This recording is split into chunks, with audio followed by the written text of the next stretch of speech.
হরে কৃষ্ণ। সকলকে সুস্বাগতম। Start with the মঙ্গলাচরণ। ওম অজ্ঞানতিমিরান্ধস্য জ্ঞানাঞ্জনশলাকয়া চক্ষুरुन्मीलितं येन तस्मै श्रीगुरवे नमः। श्रीचैतन्यमनोभीष्टं स्थापितं येन भूतले स्वयं रूप कदा मह्यं ददाति स्वपदान्तिकम्।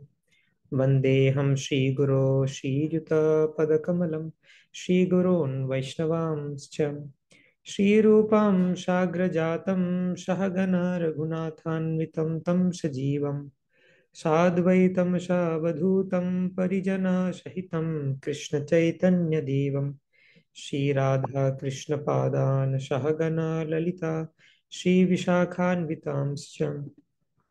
नमो विष्णुपादाय कृष्णपृष्ठाय भूतले श्रीमते भक्तिवेदांत स्वामिनिति नामिने। नमस्ते सारस्वते देवे गौरवाणी प्रचारिणे निर्विशेष शून्यवादी पाश्चात्य देशतारिणे।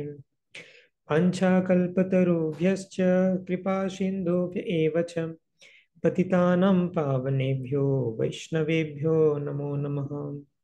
नमो महावदन्याय कृष्णप्रेमप्रदायते कृष्णाय कृष्णचैतन्य नाम्ने गौरत्विषे नमः।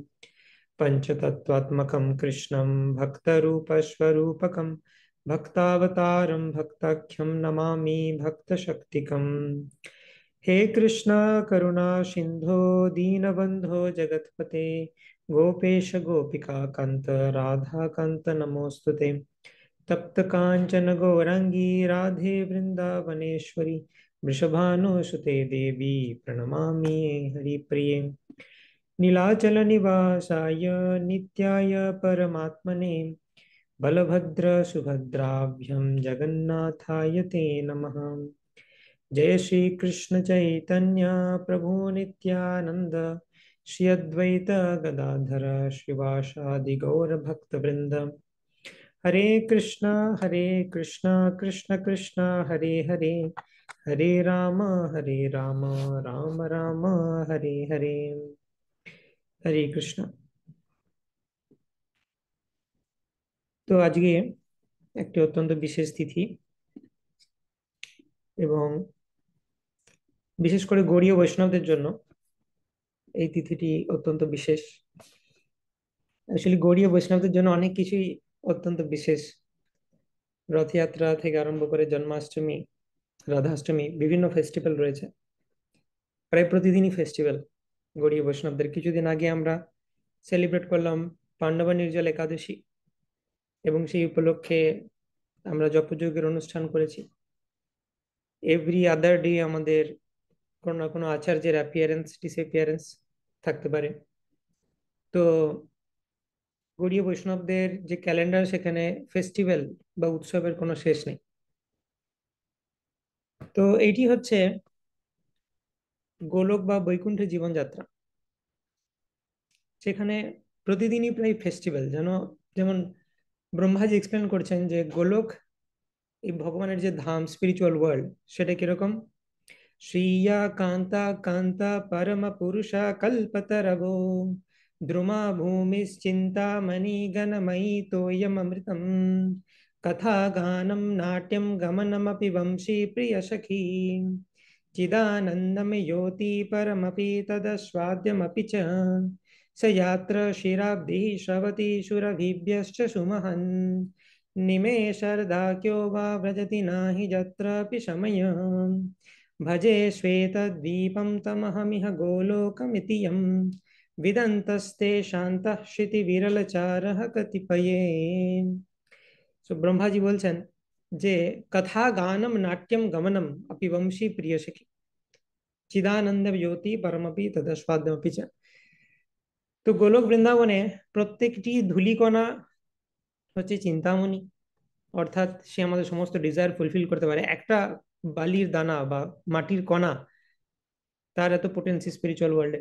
কথা গানম, যে কোনো কথা নর্মাল কথা নয়, সেটা গানের মতো মেলোডিয়াস। নাট্যম গমনম, কেউ নর্মালি চলছে না, সবাই যেন ডান্স করেছে। তো সেরকমই কোনো নর্মাল দিন নেই, every day is a festival. Gajendra prayer সে গজেন্দ্র বলছেন যে ভগবানের একজন শুদ্ধ ভক্ত কিভাবে জীবন কাটান। বাইরের লোকজনরা ভাববে ভগবানের শুদ্ধ ভক্ত মানে তো খুব ডিফিকাল্ট জীবনযাত্রা, no meat eating, no gambling, no intoxication, no illicit sex. আহা, গোস্বামীদের কত কষ্ট ছিল বৃন্দাবনে, খেতে পেত না, শুতে পেত না। তারা এরকম ভাবে যে অনেক কষ্ট ভগবানের ভক্ত হওয়া মানে। কিন্তু অ্যাকচুয়ালি ভগবানের ভক্ত হওয়া মানে কি? গজেন্দ্র স্তুতিতে গজেন্দ্র এক্সপ্লেন করছেন, एकान्तिनो यस्य न काञ्चनार्थं वाञ्छन्ति ये वै भगवत्प्रपन्नाम् अत्यद्भुतं तच्चरितं सुमङ्गलं गायन्त आनन्द समुद्रमग्ना।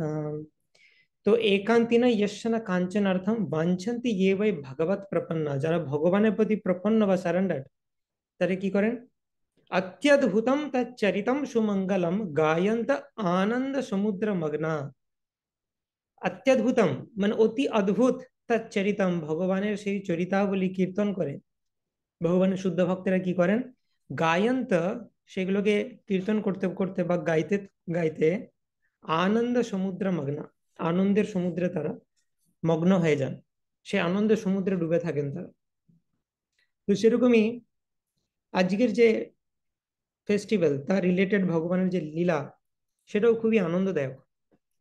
তো সকালে আমি বিজি ছিলাম, সেই জন্য সকালে আমাকে বলেছিলেন রুদ্রপ্রভু ক্লাস নিতে, তো সেটা সম্ভব হয়নি। আমাদের হিজ গ্রেস শ্যামহরি কীর্তি প্রভু তিনি ক্লাস নিয়েছেন সকালে। কিন্তু এই দিনটা এতটাই স্পেশাল যে এই দিন ভক্তদের সাথে গৌর নিতাইয়ের লীলা নিয়ে কিছু ডিসকাস না করলে আমারই মনে হয় যে কিছু একটা যেন মিস হয়ে গেল জীবন থেকে। তো সেজন্য আমি চিন্তা করলাম যে প্রত্যেকবার, যেহেতু এই চ্যাপ্টারটা অনেক বড়, সেই জন্য কি হয়, এই চ্যাপ্টারটার যে প্রথম হাফ সেটা ডিসকাস করতে অনেক টাইম চলে যায়। অর্থাৎ কিভাবে এই দধিচিড়া ফেস্টিভ্যাল হলো, নিত্যানন্দ প্রভু কিভাবে দণ্ড দিলেন রঘুনাথ দাস গোস্বামীকে, সেটা ডিসকাস করতে করতেই অনেকটা টাইম চলে যায়। কিন্তু এর পরবর্তী যে লীলা সেটা হচ্ছে অসাধারণ, অমৃতের ধার। তো ভাবলাম সেটা আমরা সমস্ত ভক্তদের সাথে করে চৈতন্য চরিতামৃত থেকে কৃষ্ণদাস কবিরাজ গোস্বামী কিভাবে এক্সপ্লেন করছেন এই বিউটিফুল লীলা, সেটা আমরা পাঠ করতে পারি। তো এই চ্যাপ্টারের শুরুর দিকে বর্ণনা করা হচ্ছে, এটা হচ্ছে চৈতন্য চরিতামৃতের অন্তলীলা, ষষ্ঠ পরিচ্ছেদ। তো এখানে বর্ণনা করা হচ্ছে যে কিভাবে it is all about the glories of Raghunath Das Goswami. Raghunath Das Goswami হলেন আমাদের একজন অন্যতম আচার্য, এবং ষড় গোস্বামীর মধ্যে তিনি ছিলেন একজন। শ্রীরূপ শ্রী সনাতন ভট্ট রঘুনাথ, শ্রীজীব গোপাল ভট্ট দাস রঘুনাথ। তো এই ষড় গোস্বামীর মধ্যে দুজন রঘুনাথ আছেন, একজন রঘুনাথ ভট্ট গোস্বামী, একজন Raghunath Das Goswami. It is very important আমাদের জন্য যে এই গোস্বামীদের সম্বন্ধে আমরা জানি। তো রঘুনাথ দাস গোস্বামীর সম্বন্ধে অনেক কিছু বর্ণনা করা হয়েছে এই চ্যাপ্টারে। শ্রী রূপ শ্রী সনাতন, রূপ এবং সনাতন গোস্বামী প্রধান ছিলেন সমস্ত গোস্বামীদের মধ্যে। ভট্ট রঘুনাথ, এ রঘুনাথ ভট্ট গোস্বামী ছিলেন তপন মিশ্রের পুত্র এবং মহাপ্রভুর অত্যন্ত ডিয়ার। তো রঘুনাথ ভট্ট গোস্বামী তিনি ছিলেন ভাগবত আচার্য, অর্থাৎ মহাপ্রভু তাকে ইনস্ট্রাকশন দিয়েছিলেন তুমি ভাগবত পড়ো, ভাগবতের উপর ক্লাস দাও, ভাগবতের যে বিভিন্ন শ্লোক তাকে বিভিন্ন মেলোডিতে তুমি গাও। রঘুনাথ ভট্ট গোস্বামী তাই করতেন।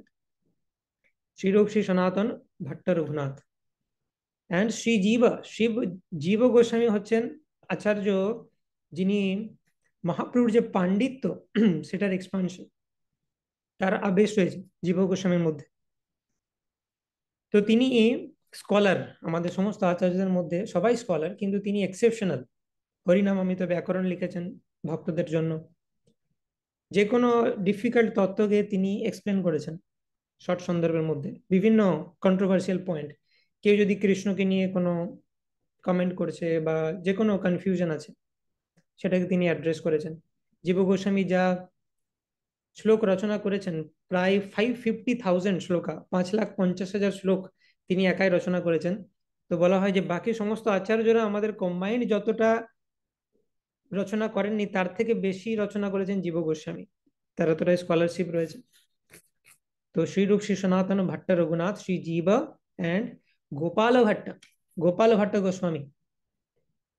One of the most important contribution is সৎ ক্রিয়া সার দীপিকা।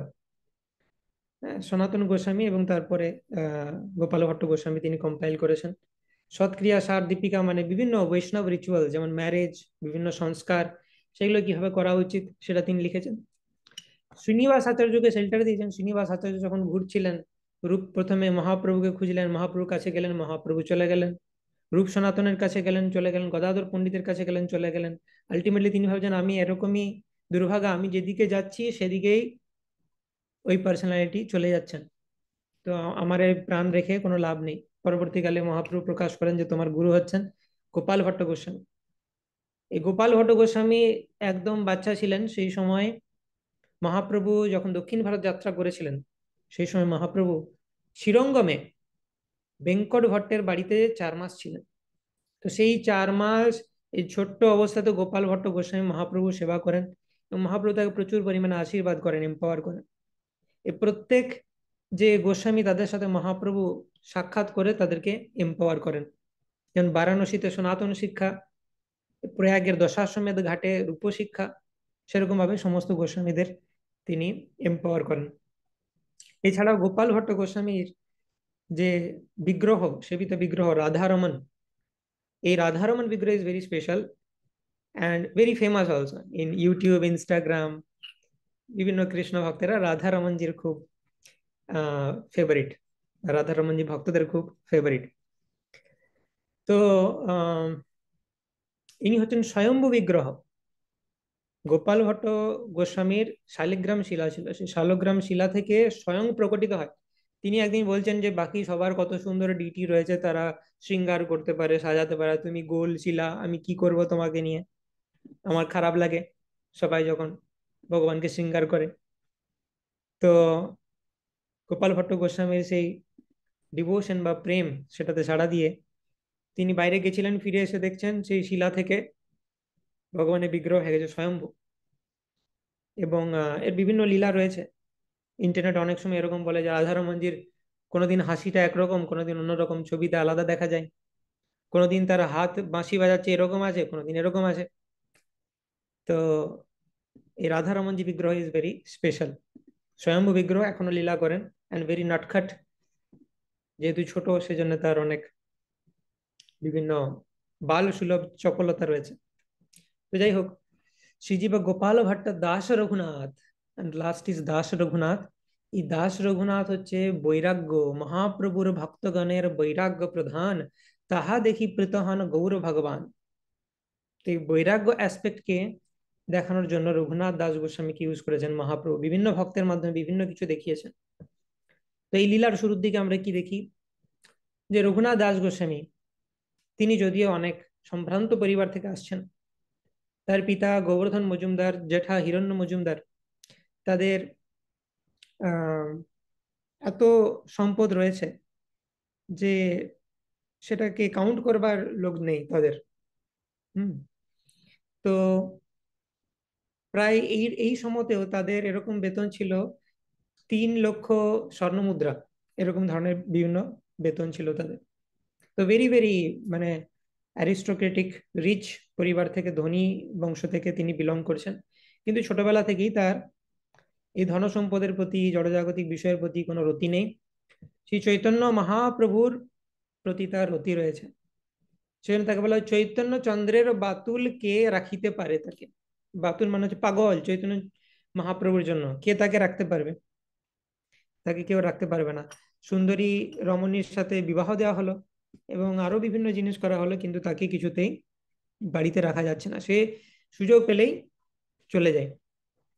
এবং শুরুর দিকে এখানে একটা পাস টাইম রয়েছে যে উজির এসেছিল তাদের বাড়িতে, সেখানে এসে তার বাবা এবং জ্যাঠা কিছু একটা সমস্যা করেছিল, ঠিক মতো ট্যাক্স জমা দেয়নি, সেই জন্য বাড়িতে উজির চলে এসেছিল।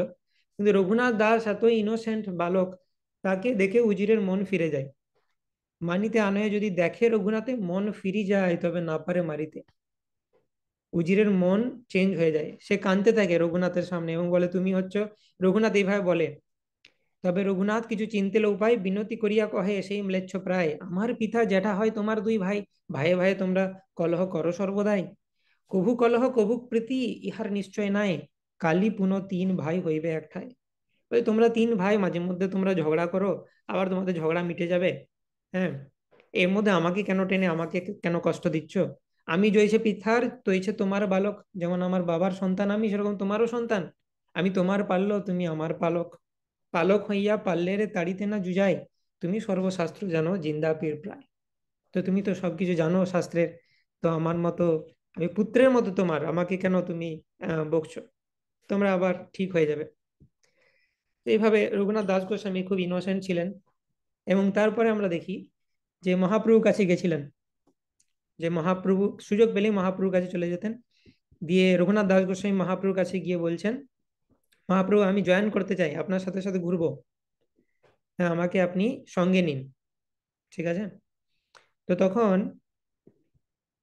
এই যেখানে বলা আছে, এই মতো রঘুনাথের বৎসরে গেল, দ্বিতীয় বৎসরে আবার পলাইতে মন করলো। দ্বিতীয় বছর রঘুনাথ বলছে আবার পালাবো। রাত্রে উঠে একা একা চললো, দূর হইতে পিতা তাকে আনিয়া ধরলো। চলে যায় রাতে রাতে, আবার সৈন্য সামন্ত দিয়ে তাকে ধরে আনতে হয়।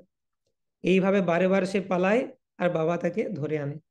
পুত্র বাতুল হইল, ইহা রাখো বাঁধিয়া। তার মা বলছে যে আমাদের সন্তান পাগল হয়ে গেছে, একে বেঁধে রাখো। তো তখন পিতা বলছে, ইন্দ্র সম ঐশ্বর্য স্ত্রী অপ্সরা সম, এসব বাঁধিতে নারী লেখ যার মন, দড়ির বন্ধনে তারে রাখিবাকে মনে, জন্মদাতা পিতা নারে প্রারব্ধ খণ্ডাইতে, চৈতন্য চন্দ্রের কৃপা হইয়াছে যাহারে, চৈতন্য চন্দ্রের বাতুল কে রাখিতে পারে। তো বলছি, ইন্দ্রের মতো ঐশ্বর্য আমাদের বাড়িতে, আর অপ্সরার মতো স্ত্রী যাকে বেঁধে রাখতে পারলো না, দড়ির বাঁধন তাকে কিভাবে বেঁধে রাখবে? জন্মদাতা পিতার যে প্রারব্ধ সেটা কি করে খণ্ডন করব? আমার কপালেই লেখা আছে যে এইরকমই ছেলে পাবো আমি, তো আমি কিভাবে খণ্ডন করব সেটা?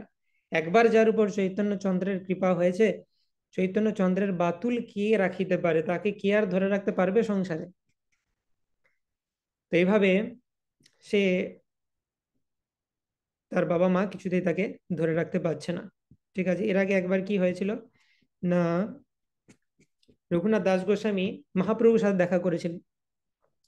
মহাপ্রভু কাছে গিয়ে বলেছিলেন আমাকে নিয়ে চলুন আপনার সাথে। মহাপ্রভু বলেছেন, না তুমি মর্কট বৈরাগ্য দেখিও না, ঘরে ফিরে যাও। ঘরে ফিরে যাও, তোমার অনেক সম্পত্তি রয়েছে, সেটা দিয়ে বৈষ্ণবদের সেবা করো। মর্কটের মতো বৈরাগ্য দেখিও না। মর্কট বৈরাগ্য মানে বাঁদরের মতো বৈরাগ্য। আপাত দৃষ্টিতে দেখে মনে হয় বাঁদর খুব বৈরাগী, গাছে গাছে ঘোরে, থাকার জায়গা নেই, ফলমূল খায়। কিন্তু যখনই একজন ফিমেল মাঙ্কিকে দেখা যায় স্ত্রী বাঁদরের সাথে, সে যখন তার যে কাম চরিতার্থ করে, তখন বোঝা যায় সে কত বড় বৈরাগী, তার মধ্যে কত কাম বাসনা আছে সেটা প্রকাশিত হয়ে যায় তখন। তো এটার মানে হচ্ছে যে বাইরে বৈরাগ্য দেখাচ্ছি কিন্তু ভেতরে আমি বৈরাগী নই, সেটাকে বলা হয় মর্কট বৈরাগ্য। তো মহাপ্রভু অ্যাকসেপ্ট করেননি, যদিও রঘুনাথ দাস গোস্বামীর বৈরাগ্য মর্কট বৈরাগ্য ছিল না, কিন্তু মহাপ্রভু তাকে অ্যাকসেপ্ট করলেন না। তার কারণ ছিল, কারণ কি, নিত্যানন্দ প্রভুর পারমিশন না নিয়ে, তার কৃপা না নিয়ে মহাপ্রভুর কাছে চলে এসেছিলেন। তো পরবর্তীকালে যখন পানিহাটিতে নিত্যানন্দ প্রভু এলেন, তখন এই রঘুনাথ দাস গোস্বামী তিনি গেছিলেন। নিত্যানন্দ প্রভু and রঘুনাথ দাস গোস্বামী, তো পানিহাটিতে যখন নিত্যানন্দ প্রভু এলেন, রঘুনাথ দাস গোস্বামী দূর থেকে প্রণাম জানাচ্ছিলেন। তো তখন নিত্যানন্দ প্রভু বললেন যে, নিত্যানন্দ প্রভু গঙ্গার তীরে বৃক্ষমূলে বসেছেন এবং বিভিন্ন ভক্তরা তাকে বেষ্টন করে রয়েছেন। এই অবস্থাতে রঘুনাথ দাস গোস্বামী এসে তাকে দণ্ডবত প্রণাম জানাচ্ছেন। দণ্ডবত হইয়া সেই পড়িলা কত দূরে, সেবক কহে রঘুনাথ দণ্ডবত করে। নিত্যানন্দ প্রভু সেবক বলছেন, প্রভু রঘুনাথ এসেছে, আপনাকে দূর থেকে প্রণাম করছে। শুনি প্রভু কহে, চোরা দিলি দর্শন, আয় আয় আজি তোর করিমু দণ্ডন। চোর, তুই এসেছিস আজকে, তোকেই তো আমি খুঁজছিলাম, তোর জন্যই এসেছি, চোর ধরতে এসেছি আমি পানিহাটিতে। আয় আয়, তোকে তোকে আজকে আমি দণ্ড দেব। সবাই তো অবাক, প্রভু চোর কি বলছেন? রঘুনাথ তো খুব ভালো ভক্ত। তো কি করলো? ও চুরি তো করে না, ওর ঘরেই এত সম্পদ, সেদিকে তাকায় না, ও চুরি করবে? তো নিত্যানন্দ প্রভু ভাবছেন সে আমি আর ও জানি ও কি চুরি করেছে। প্রভু বলাই তেহ নিকটে না করে গমন। প্রভু তাকে ডাকছে, আয় আয়, ভয় যাচ্ছে না? রঘুনাথ দাস করছে আমি কি করবে এখন। আকর্ষিয়া তার মাথে প্রভু ধরিলা চরণ। তার মাথা ধরে টেনে সেখানে নিত্যানন্দ প্রভু তার চরণ কমল স্থাপন করলেন। কত বড় কৃপা! দিয়ে বললেন তোর শাস্তি হচ্ছে আমার সমস্ত গণকে চিড়া দধি খাওয়াতে হবে। তোর অনেক টাকা পয়সা, সেগুলোকে বৈষ্ণব সবাই ইউজ কর। আর চুরিটা কি হয়েছে? না, মহাপ্রভুর কাছে কেন গেছিলি আমার পারমিশন ছাড়া? আমার পারমিশন ছাড়া আমার জিনিসকে হাত লাগানো সাহস কি করে হয় তোর? ডাইরেক্ট মহাপ্রভুর কাছে। কার জিনিস মহাপ্রভু? কার জিনিস? মহাপ্রভু হচ্ছে নিত্যানন্দ প্রভুর জিনিস। মহাপ্রভু নিজে বলেছেন যে আমাকে নিতাই যেভাবে নাচাই আমি সেভাবে নাচি। তাহলে নিত্যানন্দ প্রভু গুরু তত্ত্বের কৃপা ব্যতীত কিভাবে ভগবত তত্ত্বের কৃপা লাভ করা যায়? যস্য প্রসাদাৎ ভগবত প্রসাদ ও যস্য অপ্রসাদাৎ নাগতি কুতোপি। গুরুর কৃপা না হলে ভগবানের কৃপা লাভ করা সম্ভব হয় না। তো এই পাঁচটার মাধ্যমে গুরু তত্ত্বের যে মহিমা সেটা বর্ণনা করা হয়েছে খুব ভালোভাবে। ওকে, তো এইসব হওয়ার পর চিড়া দধি মহোৎসব শুরু হয়। হুম। দুই দুই মৃৎকণ্ডিকা সবার আগে আনা হলো, দুগ্ধ চিড়া দধি চিড়া দেওয়া হলো। হ্যাঁ, এখানে বিভিন্ন মহাপ্রভুর অ্যাসোসিয়েট রয়েছে, রেসিপিও রয়েছে। আশা করি সবাই উদযাপন করেছেন। Very very important festival. এই দিনে গৌর নিতাইকে অবশ্যই চিড়া দধি, দুগ্ধ চিড়া দধি চিড়া অফার করা উচিত। এক ঠাঁই তপ্ত দুগ্ধে চিড়া ভিজাইয়া, অর্ধেক ছানিল দধি চিনি কলা দিয়া, আর অর্ধেক ঘনাবৃত দুগ্ধেতে ছানিল, চাপা কলা চিনি ঘৃত কর্পূর তাতে দিল। দধি চিড়া এবং দুগ্ধ চিড়া। এবার মহাপ্রভু বসলেন, নিত্যানন্দ প্রভু বসলেন সেটা খেতে। এবং মহাপ্রভুকে তিনি ধ্যানে ডেকে আনলেন। সবাই দেখতে পায়নি, কিন্তু নিত্যানন্দ প্রভু দেখতে পেয়েছিলেন। এবং আরো যারা ভাগ্যবান তারা কিছুজন দেখতে পেয়েছিলেন মহাপ্রভুকে। তো এই যে নিত্যানন্দ প্রভু, তিনি মহাপ্রভুকে ধ্যানে ডেকেছেন এবং সমস্ত ভক্তেরা আছে, কেউ কেউ দেখতে পাচ্ছে কেউ কেউ পাচ্ছে না। এবং বিভিন্ন পাত্র থেকে একটু করে চিড়া তুলছেন, মহাপ্রভুকে খাওয়াচ্ছেন নিজে হাতে করে। নিত্যানন্দ প্রভু সব প্রসাদ হয়ে যাচ্ছে। এবং তারপরে সবাই এই যে চিড়া দধি মহোৎসবে পার্টিসিপেট করছে। কেউ যদি ডাঙাতে জায়গা না পাচ্ছে জলে ডুবে ডুবে চিড়া দধি খাচ্ছে, কেউ গাছের উপর উঠে চিড়া দধি খাচ্ছে। এইরকম ভাবে একটা মহা মহোৎসব শেখানো হচ্ছে। ওইদিকে রাঘব পণ্ডিত বেরিয়ে এসেছে যে হ্যাঁ, তুমি পানিহাটিতে এসছো আমাকে জানাওনি। পানিহাটি হচ্ছে রাঘব পণ্ডিতের বাড়ি। রাঘব পণ্ডিত হচ্ছে very special associate of Mahaprabhu. এত সুন্দর রান্না করে। রাঘব ভবনে স্বয়ং রাধারানী রন্ধন করেন রাঘব পণ্ডিতের হাত দিয়ে। তো বলা হচ্ছে সচির মন্দিরে আর নিত্যানন্দ নর্তনে, শিবাস কীর্তনে আর রাঘব ভবনে, এই চারি ঠাঁই প্রভুর নিত্য আবির্ভাব। তো এই চারটি জায়গাতে হচ্ছে মহাপ্রভুর নিত্য আবির্ভাব। সচির মন্দিরে, সচী মাতার ঘরে মহাপ্রভু সবসময় আছেন। আর নিত্যানন্দ নর্তনে, যে জায়গাতে নিত্যানন্দ প্রভু নাচ করবেন মহাপ্রভু ঠিক চলে আসবেন। শিবাস কীর্তনে, শিবা সঙ্গনীকে যদি কীর্তন করে তাহলে মহাপ্রভু চলে আসবেন সেখানে। এবং রাঘব ভবনে রাঘব পণ্ডিত যা রান্না করবেন সেটা খাবার জন্য মহাপ্রভু চলে আসবেন। তো রাঘব পণ্ডিত পানিহাটিতে ভেরি স্পেশাল অ্যাসোসিয়েট। মহাপ্রভু যখন পুরীতে ছিলেন সেই সময় রাঘব পণ্ডিত বহু কিছু রান্ধন করতেন। রাঘবের ঝালি, সেটাকে নিয়ে ভক্তরা যেতেন এই গৌড়বঙ্গ থেকে নীলাচল। তো রাঘব পণ্ডিত বলছেন যে নিত্যানন্দ প্রভু আপনি এইখানে, এখানে সব গোপ সখাদেরকে নিয়ে বেশ পিকনিক জুড়েছেন, আর আমি এত কিছু রান্না করে বসে আছি। নিত্যানন্দ প্রভু বলছেন তুমি চাপ নিচ্ছ কেন? রাতটা তো পড়ে আছে, রাত্রে গিয়ে তোমার সব প্রসাদ পাবো। আর বুঝতেই তো পারছো আমি হচ্ছি গোপ বালক, গোপ সখা, একটু বাইরে বসে বনভোজন করতে আমার ভালো লাগে। কৃষ্ণ বলরাম রূপে সেই লীলা করেছেন। তো রাত্রেবেলা তোমার ঘরে যাচ্ছি। তো মানে দধিচূড়া মহোৎসব কমপ্লিট হওয়ার পর বিশাল সংকীর্তন হয়। হ্যাঁ, তারপরে রাঘব পণ্ডিতের বাড়িতে রাত্রেবেলাতে মহা মহোৎসব, সেখানে প্রসাদ হয়। রাঘব পণ্ডিত রঘুনাথকে বলেছেন, রঘুনাথ তুমি আমার সাথে সাথে থাকবে, তোমাকে বিশেষ জিনিস দেওয়া হবে। সেটা হচ্ছে কি? মহাপ্রভু আর নিত্যানন্দ প্রভুর উচ্ছিষ্ট। তো রাত্রেবেলাতে প্রসাদ পেতে নিত্যানন্দ প্রভু বসলেন রাঘব পণ্ডিতের বাড়িতে। পাশে আরেকটি আসন বসালেন যেখানে মহাপ্রভু এসে বসবেন। কিছু ভাগ্যবান তাকে দেখতে পাবেন, কিছু জন দেখতে পাবেন না। কিন্তু নিত্যানন্দ প্রভু, রাঘব পণ্ডিত তারা দেখতে পাচ্ছেন। এবং সেই দুটো প্লেটে সার্ভ করা হলো দুই প্রভুকে, গৌরনিতাইকে। তারা যখন প্রসাদ পেলেন, তারপর যে মানে সবাই বলছিলেন যে রঘুনাথ তুমিও বসে পড়ো সমস্ত ভক্তদের সাথে। তো রাঘব বলে, না না, রঘুনাথ পরে আমার সাথেও প্রসাদ পাবে। পরে প্রসাদ মানে কি? বিশেষ কৃপা, নিত্যানন্দ প্রভু মহাপ্রভুর যে অবশেষ সেটা পাবেন। তো সেই রাত্রে রাঘব পণ্ডিতের বিশেষ কৃপাতে রঘুনাথ দাস গোস্বামী মহাপ্রভু নিত্যানন্দ প্রভু অবশেষ প্রাপ্ত হলেন, রেমনেন্টস বা উচ্ছিষ্ট সেটা পেলেন। সকালবেলাতে নিত্যানন্দ প্রভু সমস্ত ডিভোটিদেরকে ডাকলেন। নিত্যানন্দ প্রভু নিজে তাকে কৃপা করলেন, সমস্ত ডিভোটিদেরকে বললেন সবাই রঘুনাথকে কৃপা করো, যেন রঘুনাথ সংসার বন্ধন থেকে মুক্ত হয়ে মহাপ্রভুর চরণে আত্মসমর্পণ করতে পারে। তো এইভাবে সমস্ত ভক্তকে দিয়ে তিনি রঘুনাথ দাস গোস্বামীকে আশীর্বাদ করালেন, আর নিত্যানন্দ প্রভু নিজেও করলেন। তারপরে কমপ্লিট হলো, নিত্যানন্দ প্রভু রেকমেন্ডেশন লেটার পেয়ে গেলেন। এরপরে তিনি যখন যাবেন মহাপ্রভুর কাছে, সেটা আর কোনো অসুবিধা হবে না।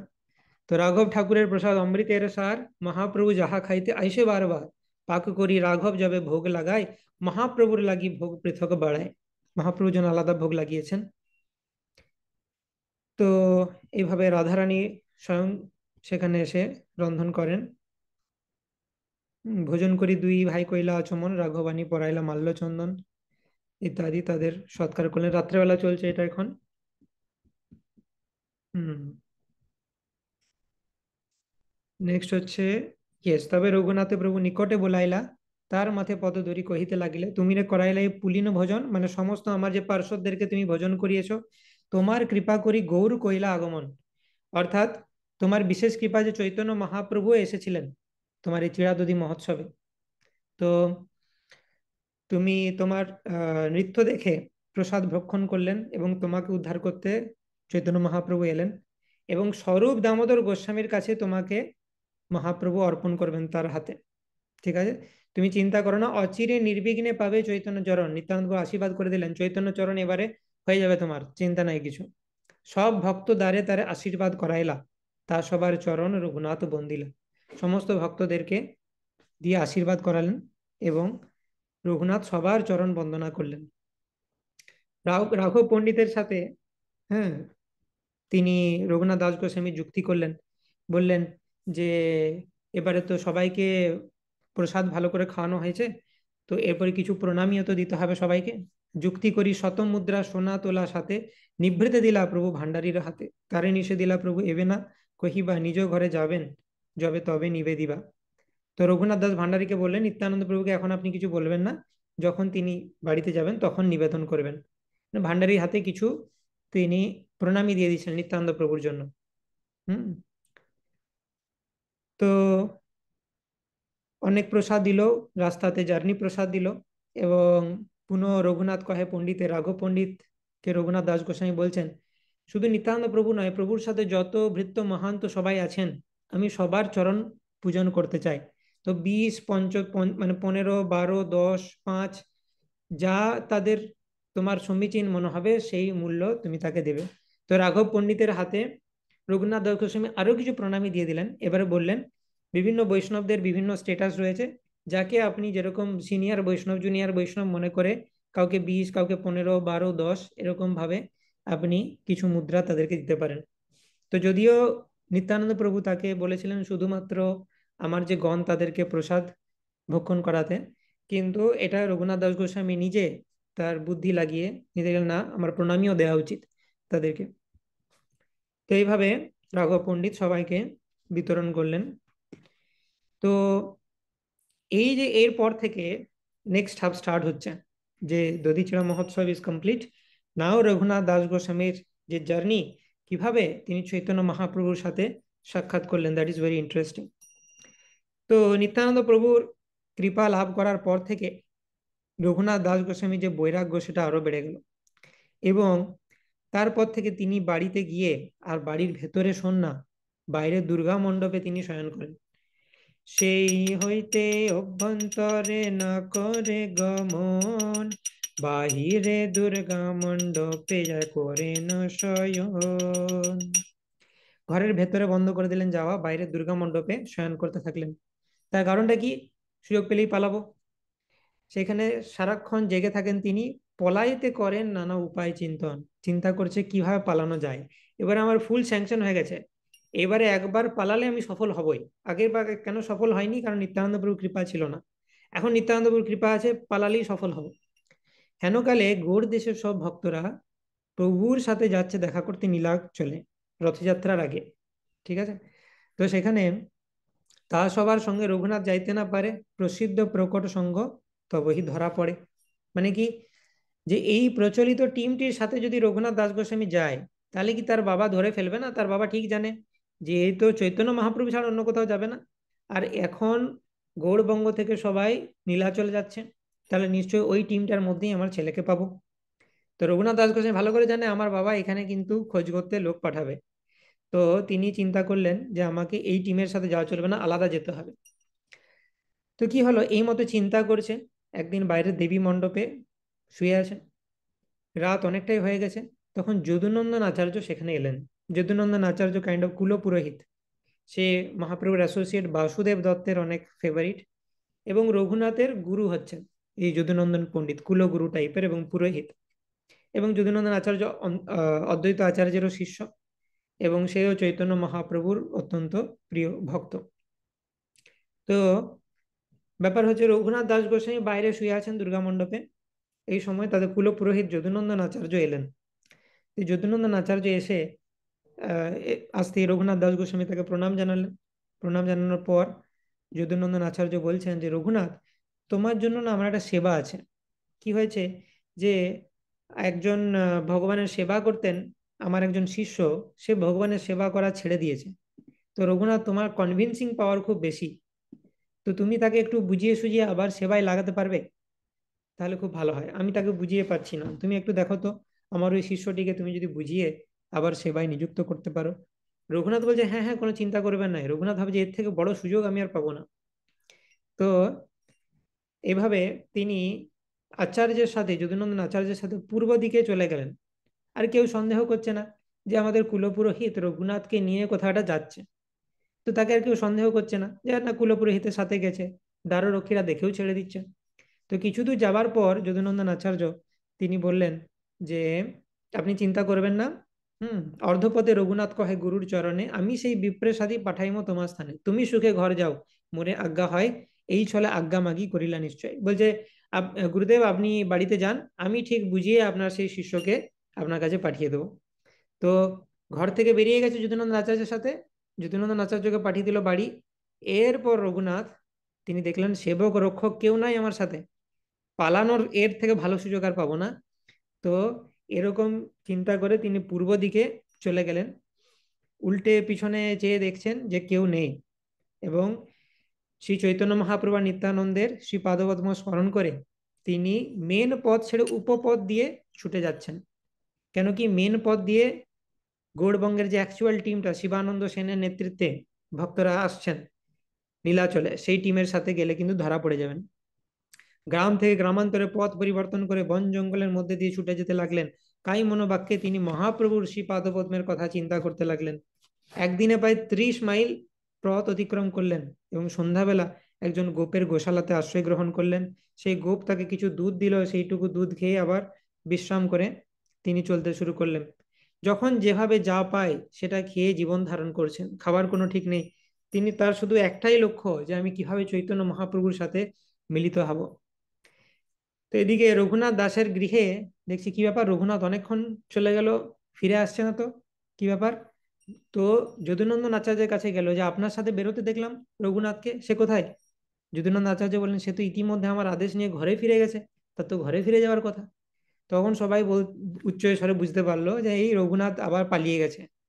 এই রে, দিয়ে একটা বিরাট কোলাহল সৃষ্টি হলো। তো রঘুনাথের পিতা বললেন, যাও যাও এক্ষুনি ওই টিমটাতে খোঁজ করো যেখানে সবাই জগন্নাথ পুরী যাচ্ছে বেঙ্গল থেকে, শিবানন্দ সেনের কাছে যাও, যাও ওই টিমের মধ্যে আছে মনে হচ্ছে। রঘুনাথ দাসের বাবা একটা পত্র লিখে দিল শিবানন্দ সেনের কাছে যে প্লিজ আমার ছেলে যদি আপনাদের এই টিমের মধ্যে থাকে, ওকে প্লিজ ঘর পাঠিয়ে দিন। হ্যাঁ, তো দয়া করে আমার পুত্রকে ঘরে পাঠিয়ে দেবেন।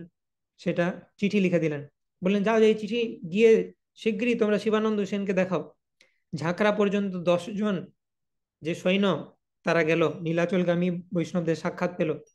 সেই পত্রটি শিবানন্দ সেনের কাছে যখন দেওয়া হলো, শিবানন্দ বলল, কই আপনার ছেলে রঘুনাথ তো আমাদের টিমের মধ্যে নাই।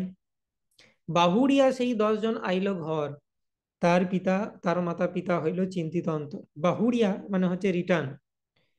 এই জগন্নাথের যে উল্টো রথ সেটাকে কি বলে? বহুড়া যাত্রা। তো বহুড়া মানে হচ্ছে রিটার্ন। তো তাদেরকে বাহুড়িয়া মানে পাঠিয়ে দিল ঘরে। শিবানন্দ সেন বলে দিল, না, আপনাদের রঘুনাথ এখানে নেই। আর এদিকে রঘুনাথ কি হচ্ছে, সে পূর্ব মুখে যে অরিজিনাল পথ সেটা ছেড়ে দক্ষিণ মুখে চলা শুরু করেছে, মেন রাস্তা ধরে উপপথে। ছত্রভোগ পার হয়ে সে যখন মেন রাস্তা পরিত্যাগ করে গ্রাম থেকে গ্রামান্তরের পথে ছুটতে ছুটতে যাচ্ছে, মহাপ্রভু তাকে গাইড করেছেন যে কিভাবে তিনি রাস্তা খুঁজে পাবেন, লোকজনকে জিজ্ঞেস করে যা হোক করে তিনি পৌঁছাচ্ছেন। ভক্ষণের অপেক্ষা না করে সারাদিন ধরে তিনি পথ চলছেন। ক্ষুধা তার এই গমনে বাধার সৃষ্টি করতো না, কারণ নিরন্তর একাগ্র চিত্তে মহাপ্রভুর শ্রী পাদপদ্মে চিন্তায় তিনি মগ্ন থাকতেন। তাই ক্ষুধা তৃষ্ণা সেগুলো তাকে বিরক্ত করতো না। কখনো খই মুড়ি চর্বণ করতেন, কখনো একটু সামান্য রান্না করতেন, কখনো কেবল দুগ্ধ পান করে থাকতেন। যখন যা পেতেন সেটা গ্রহণ করে প্রাণ ধারণ করতেন। 12 দিন এইভাবে চলার পর জগন্নাথপুরীতে পৌঁছালেন। তার মধ্যে মাত্র 3 দিন তিনি ভোজন করেছিলেন, বাকি 9 দিন উপবাস ছিলেন। তো এরপর তিনি জগন্নাথপুরীতে পৌঁছালেন। তো জগন্নাথপুরীতে পৌঁছে তিনি কি দেখছেন?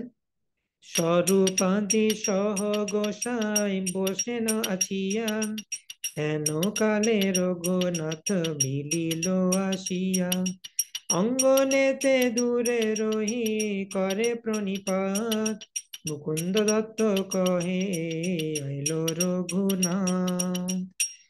তো দেখছেন যে চৈতন্য মহাপ্রভু স্বরূপ দামোদর গোস্বামী আদি বিভিন্ন ভক্ত পরিবেষ্টিত হয়ে বসে আছেন, আর দূর থেকে রঘুনাথ দাস গোস্বামী প্রণাম জানাচ্ছেন।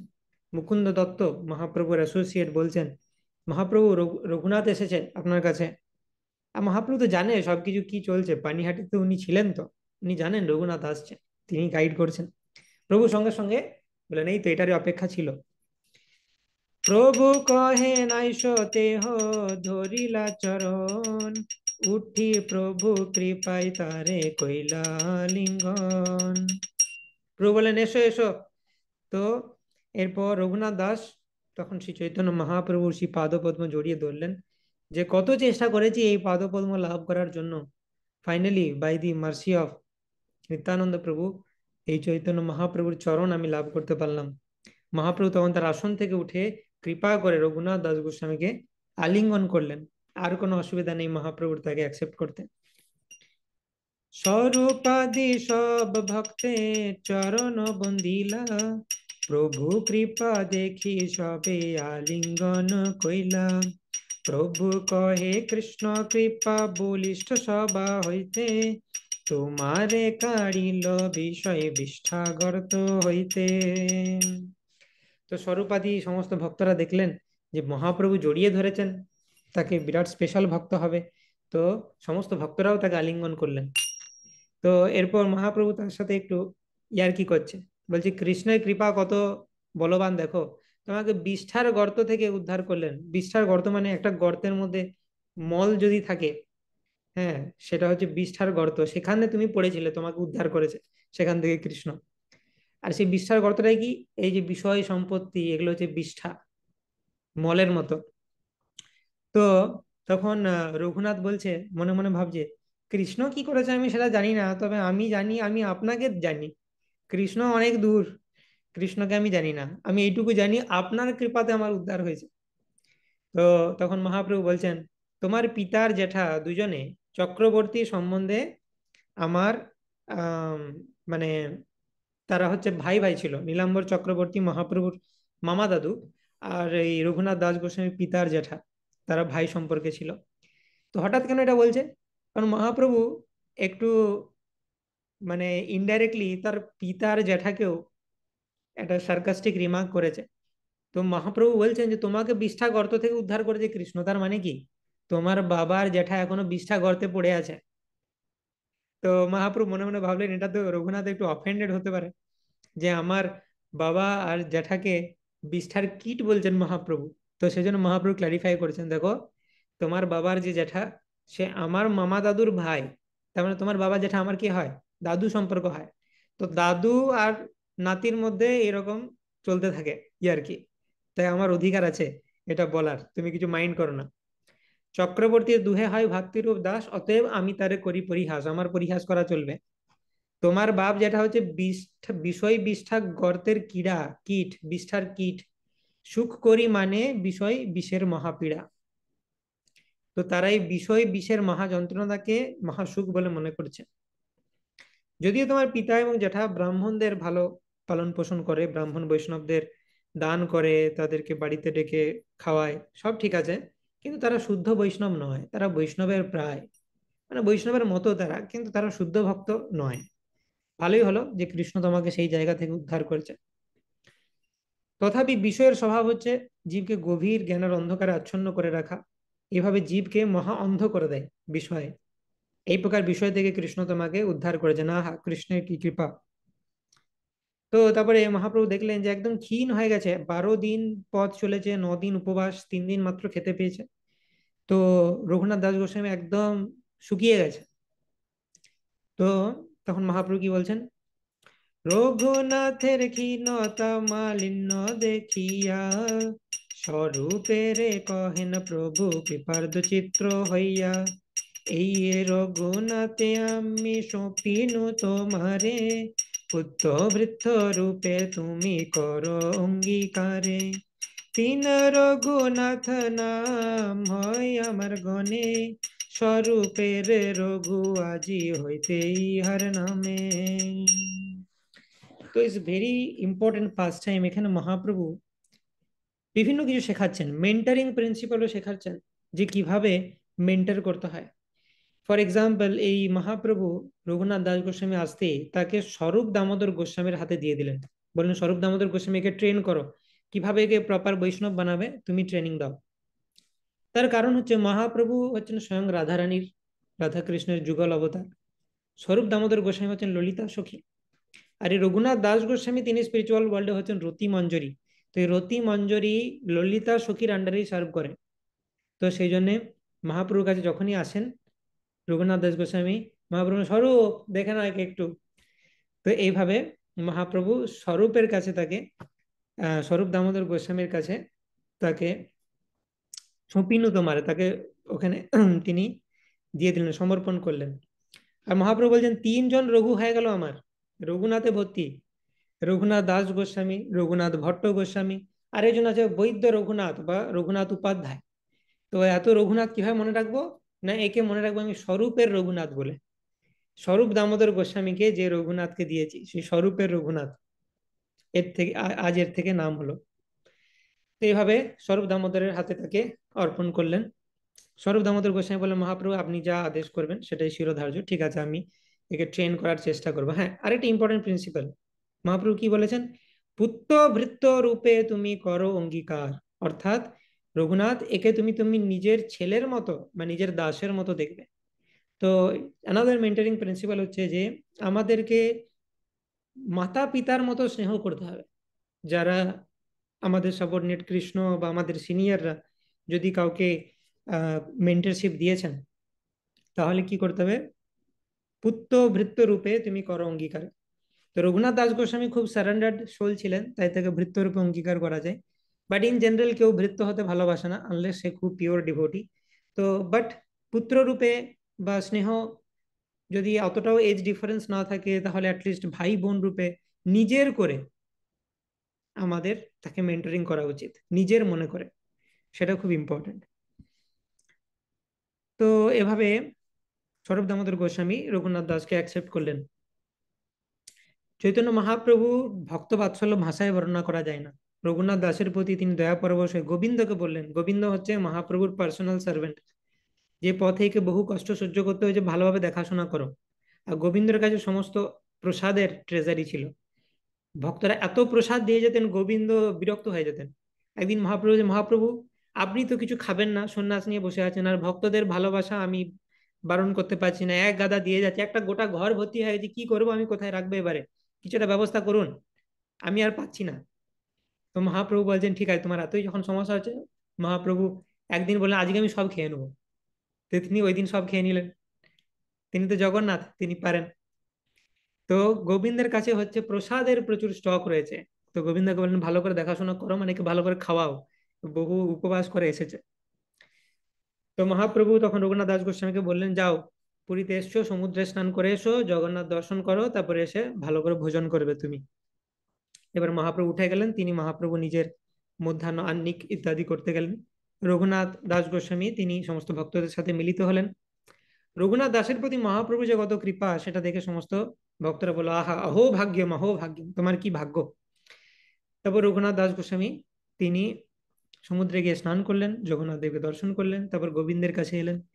দিয়ে গোবিন্দ তাকে মহাপ্রভুর ভুক্ত অবশেষ, মহাপ্রভুর রেমনেন্টস রঘুনাথ দাস গোস্বামীকে প্রদান করলেন। এবং এইভাবে স্বরূপ দামোদর গোস্বামীর আশ্রয়ে রঘুনাথ দাস গোস্বামী রইলেন, এবং গোবিন্দ তাকে 5 দিন ধরে মহাপ্রভুর প্রসাদ দিচ্ছেন। 5 দিন।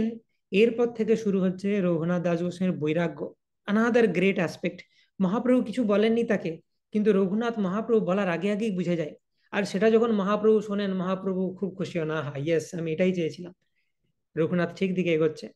Very exciting story. তো 5 দিন গোবিন্দের হাতে প্রসাদ পেলেন। মহাপ্রভু কি বলেছেন, রঘুনাথের সামনে বলেছেন, গোবিন্দ গোবিন্দ একে ভালো করে প্রসাদ পাওয়াও। কিন্তু ওর মধ্যেই মহাপ্রভু একটা লুকিয়ে কথা বলেছেন, যেটা কেউ বুঝতে পারেনি, কিন্তু রঘুনাথ দাস গোস্বামী বুঝতে পেরেছেন।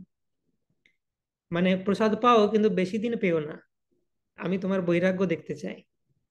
তো এরপর 6 নম্বর দিন থেকে কি দেখা গেল, আর দিন হইতে পুষ্প অঞ্জলি দেখিয়া সিংহদ্বারে খাড়া রহে ভিক্ষার লাগিয়া, জগন্নাথের সেবক যত বিষয়ীর গণ, সেবা সারি রাত্রে করে গৃহেতে গমন, সিংহদ্বারে অন্নার্থী বৈষ্ণবে দেখিয়া, পশারির ঠাই অন্ন দেন কৃপাত করিয়া। তো জগন্নাথের সেবকেরা যখন বেরিয়ে আসে, তো রঘুনাথ দাস গোস্বামী কি করলেন, ভিক্ষার পাত্র নিয়ে সেখানে দাঁড়িয়ে থাকতেন। কোনো বৈষ্ণব যদি তাকে দয়া করে কিছু ভিক্ষা দেন, তবে সেটা তিনি খেতেন, না হলে খেতেন না। ঠিক আছে। যে গোবিন্দ তো গেলেই খুব সুন্দর সুন্দর মহাপ্রভুর জন্য যে প্রসাদ, মহাপ্রভুর ভুক্ত অবশেষ আমাকে প্রচুর দিচ্ছেন, কিন্তু তিনি ভাবলেন যে না, আমি এরকম ভাবে তো খেতে পড়ার জন্য আসিনি পুরীতে, আমি তো এসেছি মহাপ্রভুর আন্ডারে থেকে সেবা করার জন্য, তা আমার বৈরাগ্য হওয়া উচিত। তো তিনি ভিক্ষার পাত্র নিয়ে দাঁড়িয়ে আছেন। এই মতো সর্বকাল আছে ব্যবহার, নিষ্কিঞ্চন ভক্ত খাড়া হয় সিংহদ্বার। নিষ্কিঞ্চন ভক্ত যার কিছু নাই, সে যদি সিংহদ্বারে দাঁড়ায় ভিক্ষার পাত্র নিয়ে, তাহলে ঠিক জগন্নাথের কৃপায় সে কিছু না কিছু পেয়ে যাবে, জগন্নাথ না খাইয়ে রাখবে না। তো এইভাবে সারাদিন নাম সংকীর্তন করে। তারপর ছত্র হয় অনেক সময়। দুটো জায়গা আছে খাবার, হয় তুমি সিংহদ্বারে দাঁড়িয়ে থাকো ভিক্ষার পাত্র নিয়ে, তোমাকে কেউ দিয়ে যাবে, আর না হলে ছত্র হয়, মানে র্যান্ডাম সেখানে অন্ন ছত্র টাইপের, সেখানে গিয়েও তুমি খেতে পারো, যা কিছু হয়।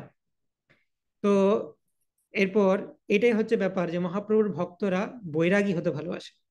মহাপ্রভুর ভক্তগণের বৈরাগ্য প্রধান, যাহা দেখি প্রীত হন গৌর ভগবান। তো মহাপ্রভু ভক্তদের মধ্যে বৈরাগ্য হচ্ছে প্রধান, সেটা দেখে প্রীত হন গৌর ভগবান। গৌর ভগবান সেটা দেখে খুব আনন্দিত হন। তো এরপর গোবিন্দ মহাপ্রভুকে সব ইন্টিমেট নিউজ গুলো দেন। প্রভুরে গোবিন্দ কহে, রঘুনাথ প্রসাদ না লয়, রাত্রে সিংহদ্বারে খাড়া হইয়া মাগি খায়। বলছেন যে মহাপ্রভু জানেন, আপনার আমার কাছে খেতে বলেছিলেন তো রঘুনাথকে, রঘুনাথ আর আমার কাছে খায় না, সে সিংহদ্বারে ভিক্ষার পাত্র নিয়ে দাঁড়িয়ে থাকে, সেখানে কেউ যদি তাকে কিছু দেয় তবে সে খায়, না হলে খায় না। তো মহাপ্রভু শুনে খুশি হলো, আমি যদিও বলিনি, ধরেছে ছেলেরা, ঠিক ধরেছে। শুনে তুষ্ট হইয়া প্রভু কহিতে লাগিল, ভালো কইল বৈরাগীর ধর্ম আচরিল, বৈরাগী করিবে সদা নাম সংকীর্তন, মাগিয়া খাইয়া করে জীবন রক্ষণ। তো বৈরাগীর এটাই ধর্ম, সে সারাদিন নাম সংকীর্তন করবে আর ভিক্ষা করে খাবে। এরপরে এক স্টেপ যখন বাড়বে, তখন আরো এক স্টেপ বাড়বে তার। এরকম ধীরে ধীরে রঘুনাথ দাস গোস্বামীর যে বৈরাগ্য সেটা বাড়তে থাকবে, আর মহাপ্রভু খুশি হতে থাকবেন। বৈরাগী হয়ে যে পরের উপর নির্ভর করে, তার কার্যসিদ্ধি হয় না, কৃষ্ণ তাকে উপেক্ষা করে। বৈরাগী হয়ে কেউ যদি জিহ্বার লালসা করে, তার পরমার্থ সাধন হয় না। মহাপ্রভু বলছেন, আমি এইগুলো ওকে বলতে চেয়েছিলাম, মনে মনে ও বুঝে গেছে। বৈরাগীর কর্তব্য সর্বদা নাম সংকীর্তন করা, শাক পাতা ফলমূল যা পাওয়া যায় সেটা দিয়ে উদর ভরণ করা। তো Mahaprabhu different kinds of devotees ছিলেন। কিছু গৃহস্থ ভক্ত ছিলেন, কিছু বৈরাগী ভক্ত ছিলেন, তো যারা বৈরাগী ভক্ত, এবং রঘুনাথ দাস গোস্বামী সমস্ত বৈরাগীর মধ্যে চরম বৈরাগী, মানে তার মধ্যে দিয়ে বৈরাগ্যটা দেখানোই হচ্ছে মহাপ্রভুর উদ্দেশ্য। তো মহাপ্রভু হিপোক্রেসি পছন্দ করতেন না। তুমি যদি গৃহস্থ হতে চাও, তাহলে তুমি গৃহস্থ লাইফে প্রবেশ করো এবং সুন্দরভাবে তুমি স্ত্রীর সাথে সংসার করো, সেখানে কিছুটা রেগুলেটেড সেন্স গ্র্যাটিফিকেশন অ্যালাউড আছে। কিন্তু যদি তুমি বৈরাগী হয়ে তুমি সেন্স গ্র্যাটিফিকেশন করতে চাও, তাহলে কিন্তু মহাপ্রভু খুব রেগে যান। এবং ছোট হরিদাসকে তিনি কিন্তু এভাবে ত্যাগ করে দিয়েছিলেন। ছোট হরিদাস বৈরাগী অর্ডারে ছিলেন, কিন্তু তিনি একটু সামান্য কামুক দৃষ্টিতে কোনো একজন নারীর দিকে তাকিয়েছিলেন, তার কাছ থেকে কিছু প্রসাদ এনেছিলেন। মহাপ্রভু সেই প্রসাদ পেয়ে বুঝে গেছিলেন যে ও কি করেছে সেখানে গিয়ে। অন্য কিছু করেনি, জাস্ট কামুক দৃষ্টিতে তাকিয়েছে, কোনো কথাও বলেনি উল্টোপাল্টা, আর কোনো আচরণ করা তো দূরের কথা। তো এই যে ইলিসিট রিলেশনশিপ, এটা মহাপ্রভুর কতটা বাজে লাগে সেটা আমরা দেখতে পাই ছোট হরিদাসের লীলা থেকে। তো এই যে বিভিন্ন রেগুলেটরি প্রিন্সিপাল, এগুলো ফলো করা উচিত, নাহলে আমরা মহাপ্রভু কৃপা পাবো না। সেই জন্যই আমরা বারবার বলার চেষ্টা করছি যে we have to maintain purity. মহাপ্রভুর ভক্তগণের বৈরাগ্য প্রধান, পিওরিটি মেনটেন করতে হবে। প্রি ম্যারাইটাল, এক্সট্রা ম্যারাইটাল এই ধরনের কোনো অ্যাফেয়ার্স থাকা উচিত নয়। কোনো রিলেশনশিপে জড়িয়ে শুধু শুধু আমি কেন মহাপ্রভুর কৃপা থেকে বঞ্চিত হব? হ্যাঁ, যদি আমার এই গৃহস্থাশ্রমে যাওয়ার থাকে, তাহলে আমি বিবাহ করব, গৃহস্থাশ্রমে যাব, দ্যাট ইজ অ্যালাউড। এবং মহাপ্রভু সেটা এনকারেজ করতেন বিভিন্ন গৃহস্থ ভক্তদের মাধ্যমে। যেমন অদ্বৈত আচার্য, শ্রীবাস ঠাকুর, তারা প্রমিনেন্ট গৃহস্থ ডিভোটিস, তাদেরকে মহাপ্রভু অত্যন্ত মানে তারা ক্লোজ অ্যাসোসিয়েট ছিলেন মহাপ্রভু, সেটা কোনো সমস্যা নেই। কিন্তু বৈরাগী হয়ে কেউ যদি সামান্যতম বিষয়ের প্রতি ইন্টারেস্ট দেখায়, সেটা মহাপ্রভু একদম সহ্য করেন না। ঠিক আছে, ইভেন গৃহস্থ ভক্তের মধ্যেও বৈরাগ্য প্রধান। তো গৃহস্থ ভক্তদের রেগুলেটেড সেন্স গ্র্যাটিফিকেশন অ্যালাউড থাকলেও তাদের সমস্ত কিছু মহাপ্রভুর চরণে অর্পণ করা। তো ফর এক্সাম্পল অম্বরীশ মহারাজ, মহাপ্রভুর ভক্তরা হচ্ছে বৈরাগী অকিঞ্চন ভক্ত। অকিঞ্চন ভক্ত মানে হচ্ছে জড়জাগতিক ভাবে, অকিঞ্চন কথাটা লিটারাল মিনিং হচ্ছে যার, যে হচ্ছে গরিব। কিন্তু অকিঞ্চন কথাটার অ্যাকচুয়াল মানে জাস্ট গরিব নয়। ফর এক্সাম্পল, এই অম্বরীশ মহারাজও একজন অকিঞ্চন ছিলেন। অম্বরীশ মহারাজের প্রচুর প্রপার্টি, তিনি রাজা ছিলেন, মহারাজ ছিলেন, কিন্তু তিনি অকিঞ্চন। অকিঞ্চন কথাটার মানে হচ্ছে যে আমি জড়জাগতিক সম্পদ থাকলেও সেইটার প্রতি আমার আস্থা নেই যে এইটা আমাকে বাঁচিয়ে দেবে। দেহাপত্য কলত্রাদি সাত্ম সৈন্যেশ সৎসপি। দেহ আপত্য কলত্র আদি বিষয়, গৃহ, পতি, রিলেটিভস, এগুলো সবারই থাকে, কিন্তু এগুলোর প্রতি যে ভরসা রাখে সে হয়ে যাচ্ছে কিঞ্চন, আর এগুলোর প্রতি যে ভরসা রাখে না সে হচ্ছে অকিঞ্চন। মানে ব্যাংক ব্যালেন্স অনেকেরই থাকতে পারে, কিন্তু কেউ যদি মনে করে ও আমার তো ব্যাংক ব্যালেন্স আছে, আমার এত রিলেটিভ আছে, এত ফলোয়ার্স আছে, আমার কিছু হবে না, আমার ভগবানের শেল্টার নেওয়ার দরকার নেই, আমার অনেক কিছু আছে, দিস ইজ প্রবলেমেটিক মেন্টালিটি।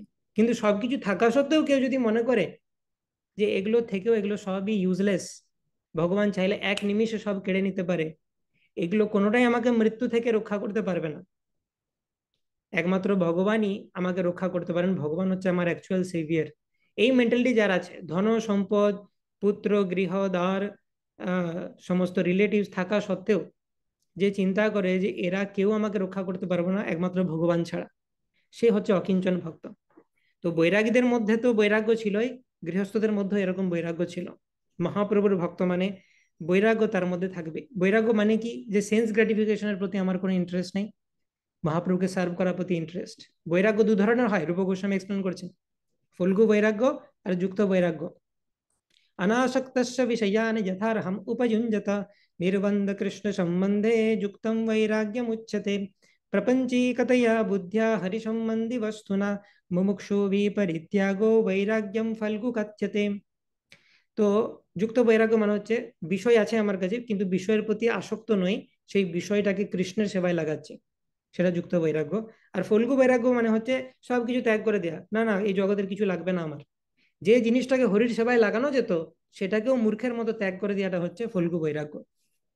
তো এই বৈরাগ্য ইজ ভেরি ইম্পর্টেন্ট প্রিন্সিপাল, যেটা রঘুনাথ দাস গোস্বামীর মধ্যে দিয়ে মহাপ্রভু দেখাচ্ছেন। এবং মহাপ্রভু অত্যন্ত প্রসন্ন হয়েছেন, সেই জন্য এইসব কথাগুলো বলছেন, বাহ রঘুনাথ ঠিকই করেছে, বৈরাগীর মতো কাজ করেছে, বৈরাগীর এটা করা উচিত নয়, বৈরাগীর কারুর কাছ থেকে মানে কারুর উপর ডিপেন্ডেন্ট হওয়া উচিত নয়, সব ভিক্ষা করে খাওয়া উচিত। জিহ্বার লালসে যে ইতি উতি ধায়, কৃষ্ণদার পরায়ণ কৃষ্ণ নাহি পায়। তো এই যে রঘুনাথ দাস গোস্বামী কেন ভালো ভালো খাবার ত্যাগ করে দিলেন, কারণ ভালো ভালো খেলেই উদর পূর্তি হবে। টাং, বেলি অ্যান্ড জেনিটালস, জিহ্বা বেগম উদর উপস্থ বেগম। তো জিহ্বা বেগকে আমি যদি কন্ট্রোল করতে না পারি, উদর বেগ কন্ট্রোল হবে না। আর তারপর উপস্থ বেগ অর্থাৎ সেক্সুয়াল ডিজায়ার্স আসতে থাকবে। শিষ্ণোদর পরায়ণ ব্যক্তি কখনো কৃষ্ণ নাহি পায়। শিষ্ণ প্লাস উদর মানে জেনিটালস এবং বেলির যে আর্জ সেটা বাড়তে থাকবে, সে কৃষ্ণকে পাবে না, সে সবসময় ওইটার পিছনেই ছুটতে থাকবে। তো এইভাবে যে রঘুনাথ দাস গোস্বামীর আচরণে মহাপ্রভু অত্যন্ত প্রসন্ন হলেন। পরের দিন রঘুনাথ দাস গোস্বামী স্বরূপ দামোদর গোস্বামী শ্রী পাদপদ্মে পতিত হয়ে তার কর্তব্য জিজ্ঞাসা করলেন। রঘুনাথ দাস গোস্বামী মহাপ্রভু খুব ভয় পায়, তার সামনে কিছু বলতে পারে না। মহাপ্রভুর সামনে শুধু প্রণাম করে চুপচাপ শোনে।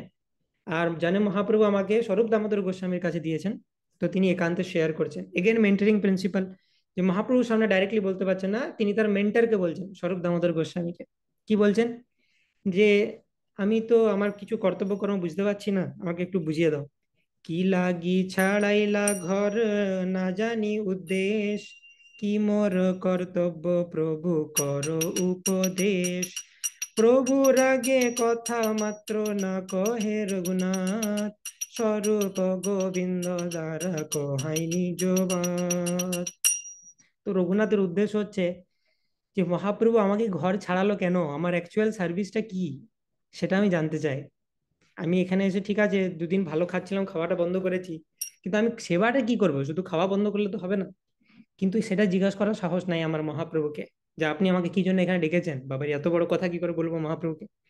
তো তিনি স্বরূপ দামোদর গোস্বামীকে জিজ্ঞেস করছেন, গোবিন্দকে জিজ্ঞেস করছেন, একটু তোমরা যদি জিজ্ঞেস করো মহাপ্রভুকে যে আমার সেবাটা কি, তাহলে ভালো হতো। তো তখন স্বরূপ দামোদর গোস্বামী এসেছেন মহাপ্রভুর সামনে, বলছেন, প্রভুর আগে স্বরূপ নিবেদিলা আর দিনে, রঘুনাথ নিবেদয় প্রভুর চরণে। কি মোর কর্তব্য মুই না জানি উদ্দেশ, আপনি শ্রীমুখে মোরে করো উপদেশ। তো স্বরূপ দামোদর গোস্বামী মহাপ্রভু বলছেন, প্রভু এই যে রঘুনাথ কি আপনাকে জিজ্ঞেস করছে, ও ভয় জিজ্ঞেস করতে পারছে না। তো ও বলছে যে ওর কি কর্তব্য, ওর কি উদ্দেশ্য ও জানে না, আপনি কেন ওকে ঘর ছাড়িয়েছেন ওকে বলুন। তো তখন মহাপ্রভু হাসছেন। হাসি মহাপ্রভু রঘুনাথের কহিল, তোমার উপদেষ্টা করি স্বরূপের দিল, সাধ্য সাধন তো সে, আমি তত নাহি জানি, ইহ যত জানে। মহাপ্রভু বলছেন, রঘুনাথ তোমাকে তো আমি দিয়েছি মেন্টার, স্বরূপ দামোদর গোস্বামীকে, ওকে জিজ্ঞেস করো যে সাধ্য সাধন তত্ত্ব তোমার কি করা উচিত। ও যত জানে অত আমিও জানি না, তো ওর কাছ থেকে আমি শিখি, তুমি ওর কাছে গিয়ে জিজ্ঞেস করো। কিন্তু মহাপ্রভু বলছেন, তথাপি আমার আজ্ঞায় যদি শ্রদ্ধা হয়, তোমার যদি মনে হয় আমি বললে তুমি শ্রদ্ধা সহকারে সেটা ফলো করতে পারবে, তাহলে আমার এই বাক্যে তবে করিহ নিশ্চয়, আমার এই কথাটা মনে রেখো। কতগুলো কথা বলছি তোমাকে, সেটার থেকে তুমি বুঝে নাও তোমাকে কি করতে হবে। তো মহাপ্রভু ইনস্ট্রাক্ট করছেন রঘুনাথ দাস গোস্বামীকে, গ্রাম্য কথা না শুনিবে, গ্রাম্য বার্তা না কহিবে, ভালো না খাইবে আর ভালো না পরিবে, অমানি মানদ হইয়া কৃষ্ণ নাম সদা লবে, ব্রজে রাধা কৃষ্ণ সেবা মানসে করিবে। গ্রাম্য কথা শুনবে না, জড়জাগতিক ব্যক্তির সাথে অ্যাসোসিয়েট করবে না, গ্রাম্য বার্তা না কহিবে, প্রজল্প করবে না, কৃষ্ণ কথা ছাড়া অন্য কোনো কথা বলবে না। Mahaprabhu is not only instructing Raghunath Das Goswami but all of us, আমাদের সবাইকে মহাপ্রভু বলছেন ভালো না খাইবে আর ভালো না পরিবে। তো রঘুনাথ দাস গোস্বামী বলছেন, তোমার যে অস্টেরিটি সেটা আর একটু বাড়িয়ে যাও, আমি আরো দেখতে চাই। তিনি ইঙ্গিত দিয়ে দিলেন। আর মানে বৈরাগীর মতো থাকবে। অমানি মানদ হইয়া কৃষ্ণ নাম সদা লোভে, কোনো মানের আকাঙ্ক্ষা করবে না, কিন্তু সবাইকে মান দেবে। আর তুমি সবসময় মুখে যেন কৃষ্ণ নাম থাকে। আর যেহেতু তুমি এক ব্রজে নেই, হ্যাঁ যদিও মহাপ্রভু যেখানে আছেন সেটাই ব্রজ, কিন্তু ব্রজে রাধা কৃষ্ণ সেবা মানসে করিবে, মনে মনে তুমি বৃন্দাবনে রাধা কৃষ্ণের সেবা করবে। তো এটা হাই স্ট্যান্ডার্ড। রঘুনাথ দাস গোস্বামী সেই লেভেলের ভক্ত ছিলেন বলে এটা বলেছেন। তো উই শুড ওয়ার্শিপ ডিটিজ, আমাদের altar is Vrindavan for us. এই তো সংক্ষেপে আমি কইলু উপদেশ, স্বরূপের ঠাঁই ইহার পাইবে বিশেষ। তো আমি সংক্ষেপে বলে দিলাম তোমার কি কর্তব্য। স্বরূপ দামোদর গোস্বামী তোমাকে ইলাবোরেট করে বোঝাবে। তো কারণ ডাইরেক্টলি খুব একটা বেশি ইন্টারেক্ট করবেন না মহাপ্রভু, কারণ স্বরূপের রঘুনাথ। তৃণাদপি শুনি যেন শ্লোক কোট করছেন, তারপরে নিজেকে কিরকম ভাব হওয়া উচিত হরিনাম জপের সময়। তৃণের থেকে অধিক নীচ মনে করা উচিত, বৃক্ষের সম যে টলারেন্স থাকা উচিত, এবং কাউকে সবাইকে মান দেওয়া উচিত এবং কারোর কাছ থেকে মানের আশা করা উচিত নয়। এত শুনি রঘুনাথ বন্দিলা চরণ, মহাপ্রভু কইল তারে কৃপা আলিঙ্গন। পুনঃ সমর্পিলা তারে স্বরূপের স্থানে, অন্তরঙ্গ সেবা করে স্বরূপের সনে। এ বলে মহাপ্রভু তাকে আবার আলিঙ্গন করলেন। কত কৃপা পাচ্ছেন রঘুনাথ দাস গোস্বামী। এবং পুনরায় স্বরূপের কাছে অর্পণ করলেন যে স্বরূপ তুমি টেক কেয়ার করো এর। এবং স্বরূপ দামোদর গোস্বামীর সাথে অন্তরঙ্গ সেবা করছে সে, কারণ স্বরূপ দামোদর গোস্বামী হচ্ছেন ললিতা সখী, আর ইনি হচ্ছেন রতি মঞ্জরি রঘুনাথ দাস গোস্বামী। অন্তরঙ্গ সেবা চলছে। তো সেই অবস্থাতে এই রঘুনাথ দাস গোস্বামী তো পৌঁছে গেছে। এবার গৌড়ের যে টিমটা আসছে জগন্নাথপুরীতে শিবানন্দ সেনের নেতৃত্বে, তারা চলে এলেন নীলাচলে। দিয়ে তাদের সকলকে নিয়ে মহাপ্রভু গুন্ডিচা মার্জন করলেন। রথের শুরুতে যা যা হয় পুরীতে সেগুলো সব শুরু হলো। সকলকে নিয়ে বনভোজন করলেন উদ্যানে। রথযাত্রায় মহাপ্রভু তাদের সকলকে নিয়ে নৃত্য করলেন। তা দেখে রঘুনাথ দাস অন্তরে চমৎকৃত হলেন। এই প্রথমবার মহাপ্রভু এবং সমস্ত ভক্তদের সাথে রঘুনাথ দাস গোস্বামী রথযাত্রা দেখলেন। অত্যন্ত প্রসন্ন হলো, তার চমৎকৃত হলেন, বাবা মহাপ্রভু এরকম ভাবে ডিল করেন সমস্ত ভক্তদের। রঘুনাথ দাস যখন সকলের সাথে মিলিত হলেন, অদ্বৈত আচার্য প্রভু তাকে বহু কৃপা করলেন। শিবানন্দ সেন তখন বলছেন, তুমি জানো তোমার বাবা লোক পাঠিয়েছিল আমার কাছে, তুমি আছো কি না জানার জন্য। তো ঝাঁকড়া পর্যন্ত এসেছিল, আমি বলে দিয়েছি যে তুমি নেই আমাদের টিমে, তুমি তো সত্যিই ছিলে না, তো তোমার খবর না পেয়ে তারা ফিরে চলে গেছে। এইভাবে 4 মাস সমস্ত গৌড়ের ভক্তবৃন্দ থাকলো জগন্নাথপুরীতে, তারপর তারা ফিরে গেল। এবং তাদের ফিরে আসার কথা শুনে যে নীলাচল থেকে টিমটি আবার গৌড়বঙ্গে ফিরছে, রঘুনাথ দাসের পিতা শিবানন্দ সেনের কাছে আবার লোক পাঠালেন যে আপনার টিমের সাথে তো যায়নি, সেটা আগেই জেনে গেছিলাম, কিন্তু পুরীতে কি আছে, সে কোনো দিক দিয়ে কি পুরীতে পৌঁছেছে? আপনারা টিমটা যে গেলেন পুরীতে, আমার ছেলে রঘুনাথ দাসকে দেখলেন কোথাও? সেটা জানার জন্য রঘুনাথ দাসের পিতা শিবানন্দ সেন যখন ব্যাক করছে পুরী থেকে গৌড়বঙ্গে, সেই সময় আবার লোক পাঠালেন। তো দিয়ে একজন লোক এসে জিজ্ঞেস করলো, শ্রী চৈতন্য মহাপ্রভুর কাছে কি আপনি কোনো বৈরাগীকে দেখেছেন যার নাম রঘুনাথ? মহাপ্রভু স্থানে এক বৈরাগী দেখিল, গোবর্ধনের পুত্র দেহ নাম রঘুনাথ, নীলাচলে পরিচয় আছে তোমার সাথে? নীলাচলে এরকম কোনো ব্যক্তির সাথে কি তোমার পরিচয় হয়েছে রঘুনাথ বলে? যে তখন শিবানন্দ সেন বলছেন, বলছে বাবা সে তো বিরাট ফেমাস ব্যক্তিত্ব, তার সাথে আবার দেখা না হয়? তার সাথে দেখা না করে বেঙ্গলে ফিরে আসা মানে তো আমার নীলাচল যাত্রা অসফল হয়ে গেল। শিবানন্দ কহে তেহ হয় প্রভুর স্থানে, পরম বিখ্যাত তেহ কে বা নাহি জানে। স্বরূপের স্থানে তার করিয়াছেন সমর্পণ, প্রভুর ভক্ত গণের তেহ হয় প্রাণসম। শিবানন্দ বলছে বাবা সে তো পরম বিখ্যাত, কে তাকে জানে না? স্বরূপের কাছে দিয়েছে তাকে মহাপ্রভু, হ্যাঁ সহজ কথা নয়। রাত্রি দিন সে নাম সংকীর্তন করছে, একটুও সে শ্রী চৈতন্য মহাপ্রভুর শ্রী পাদপদ্মের আশ্রয় ত্যাগ করে না। তা বৈরাগ্য বাবা সে তো বলে শেষ করা যাবে না। না খাচ্ছে না পড়ছে সে, যেমন করে হোক একটা সামান্য কিছু খেয়ে প্রাণ বজায় রাখছে সে। সে কি করে তার বৈরাগ্যের কিছু নমুনা শোনো। 10 দণ্ড রাত্রি পোহালে সে সিংহদ্বারে ভিক্ষার পাত্র নিয়ে দাঁড়িয়ে থাকে, যদি কেউ তাকে কিছু দেয় তবে সে খায়, না হলে খায় না। কভু উপবাস কভু কহে করে চর্বণ, তিনি কখনো কিছু চিবিয়ে নিলেন, এক গাল জল খেয়ে নিলেন, আর কখনো তিনি তো উপবাস করেই থেকে যান। সেই কথা শুনে বার্তাবাহক গোবর্ধন মজুমদারের কাছে ফিরে এলেন এবং সমস্ত জানালেন। আর তার পিতা অত্যন্ত দুঃখ পেলেন, হাই হাই আমার ছেলেটা কিভাবে জীবন অতিবাহিত করছে এই পুরীতে গিয়ে। সেই কথা শুনে রঘুনাথ দাসের পিতামাতা অত্যন্ত দুঃখিত হলেন। তাদের পুত্রের কাছে সুখ স্বাচ্ছন্দ্যের বিবিধ দ্রব্য মানুষ পাঠাতে মনস্থ করলেন। বলেন, ঘরে ভোগ করবে না তো কি আছে, ভোগের জিনিস সব পাঠিয়ে দেবো পুরীতে, সেখানে গিয়ে ভোগ করুক। ঠিক আছে, 400 মুদ্রা 2 ভৃত্য 1 ব্রাহ্মণকে নিয়ে বললো তোমরা পুরী যাও, যখনই দেখবে রঘুনাথ খেতে পাচ্ছে না ওকে খাওয়াবে, ওর কিছু অসুবিধা হলে ওকে দেবে। বাবা তাকে পাঠাচ্ছে যাতে ছেলের কোনো কষ্ট না হয়। আর ছেলের বৈরাগ্যের লেভেল দিন দিন বাড়ছে। তো শিবানন্দ তখন বলছেন, দাঁড়াও দাঁড়াও, তুমি দুমদাম এরকম চলে গেলে খুঁজে পাবে না রঘুনাথকে। আমি যখন যাব নেক্সট টাইম আমার সাথে যাবে, একান্তই যদি রঘুনাথের সাথে দেখা করতে চাও, মানে ওই ভৃত্য আর ব্রাহ্মণ।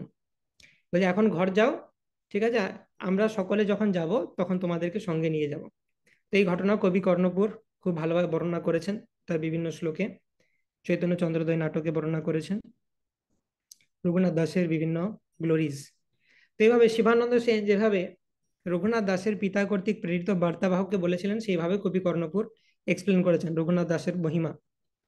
পরের বছর শিবানন্দ সেন যখন জগন্নাথপুরী যাচ্ছিলেন, প্রত্যেক বছর ভক্তরা রথযাত্রার সময় যায়, তো তখন রঘুনাথ দাসের সেবক এবং সেই ব্রাহ্মণ তার সাথে গিয়েছিলেন।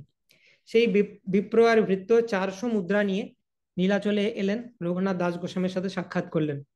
রঘুনাথ দাস অঙ্গীকার না করিল, না না, এইসব মুদ্রা আমি নিতে পারবো না। তারা জিনিসপত্র মুদ্রা নিয়ে পুরীতেই রয়ে গেল, যে নেয়নি, পরে যদি একটু মন চেঞ্জ হয় আমাদের কাছ থেকে নেয় তো এখানেই থাকি। তবে রঘুনাথ করি অনেকে যতন, মাসে 2 দিন কইলা প্রভুর নিমন্ত্রণ। তো এবারে রঘুনাথ দেখলো, আমি তো মহাপ্রভুকে কিছুই সেবা করতে পারি না, তো এখন আমার বাবা লোক পাঠিয়েছে, এরা নাছোড় বান্দা, এদের কাছ থেকে পয়সা যতক্ষণ না নিচ্ছি সে এখানেই পড়ে রয়ে গেছে, তো কি করা যায়? তো এই পয়সা দিয়ে বরং মহাপ্রভুকে সেবা করি কিছুটা। হুম, এতদিন তো কিছু সেবা করতে পারিনি। তো তিনি মাসে 2 দিন করে মহাপ্রভুকে নিমন্ত্রণ করতে আরম্ভ করলেন, এবং তার জন্য 640 কড়ি অর্থাৎ 8 আনা যে লাগতো, সেটা ওই ব্রাহ্মণ আর ভৃত্যের কাছ থেকে নিত।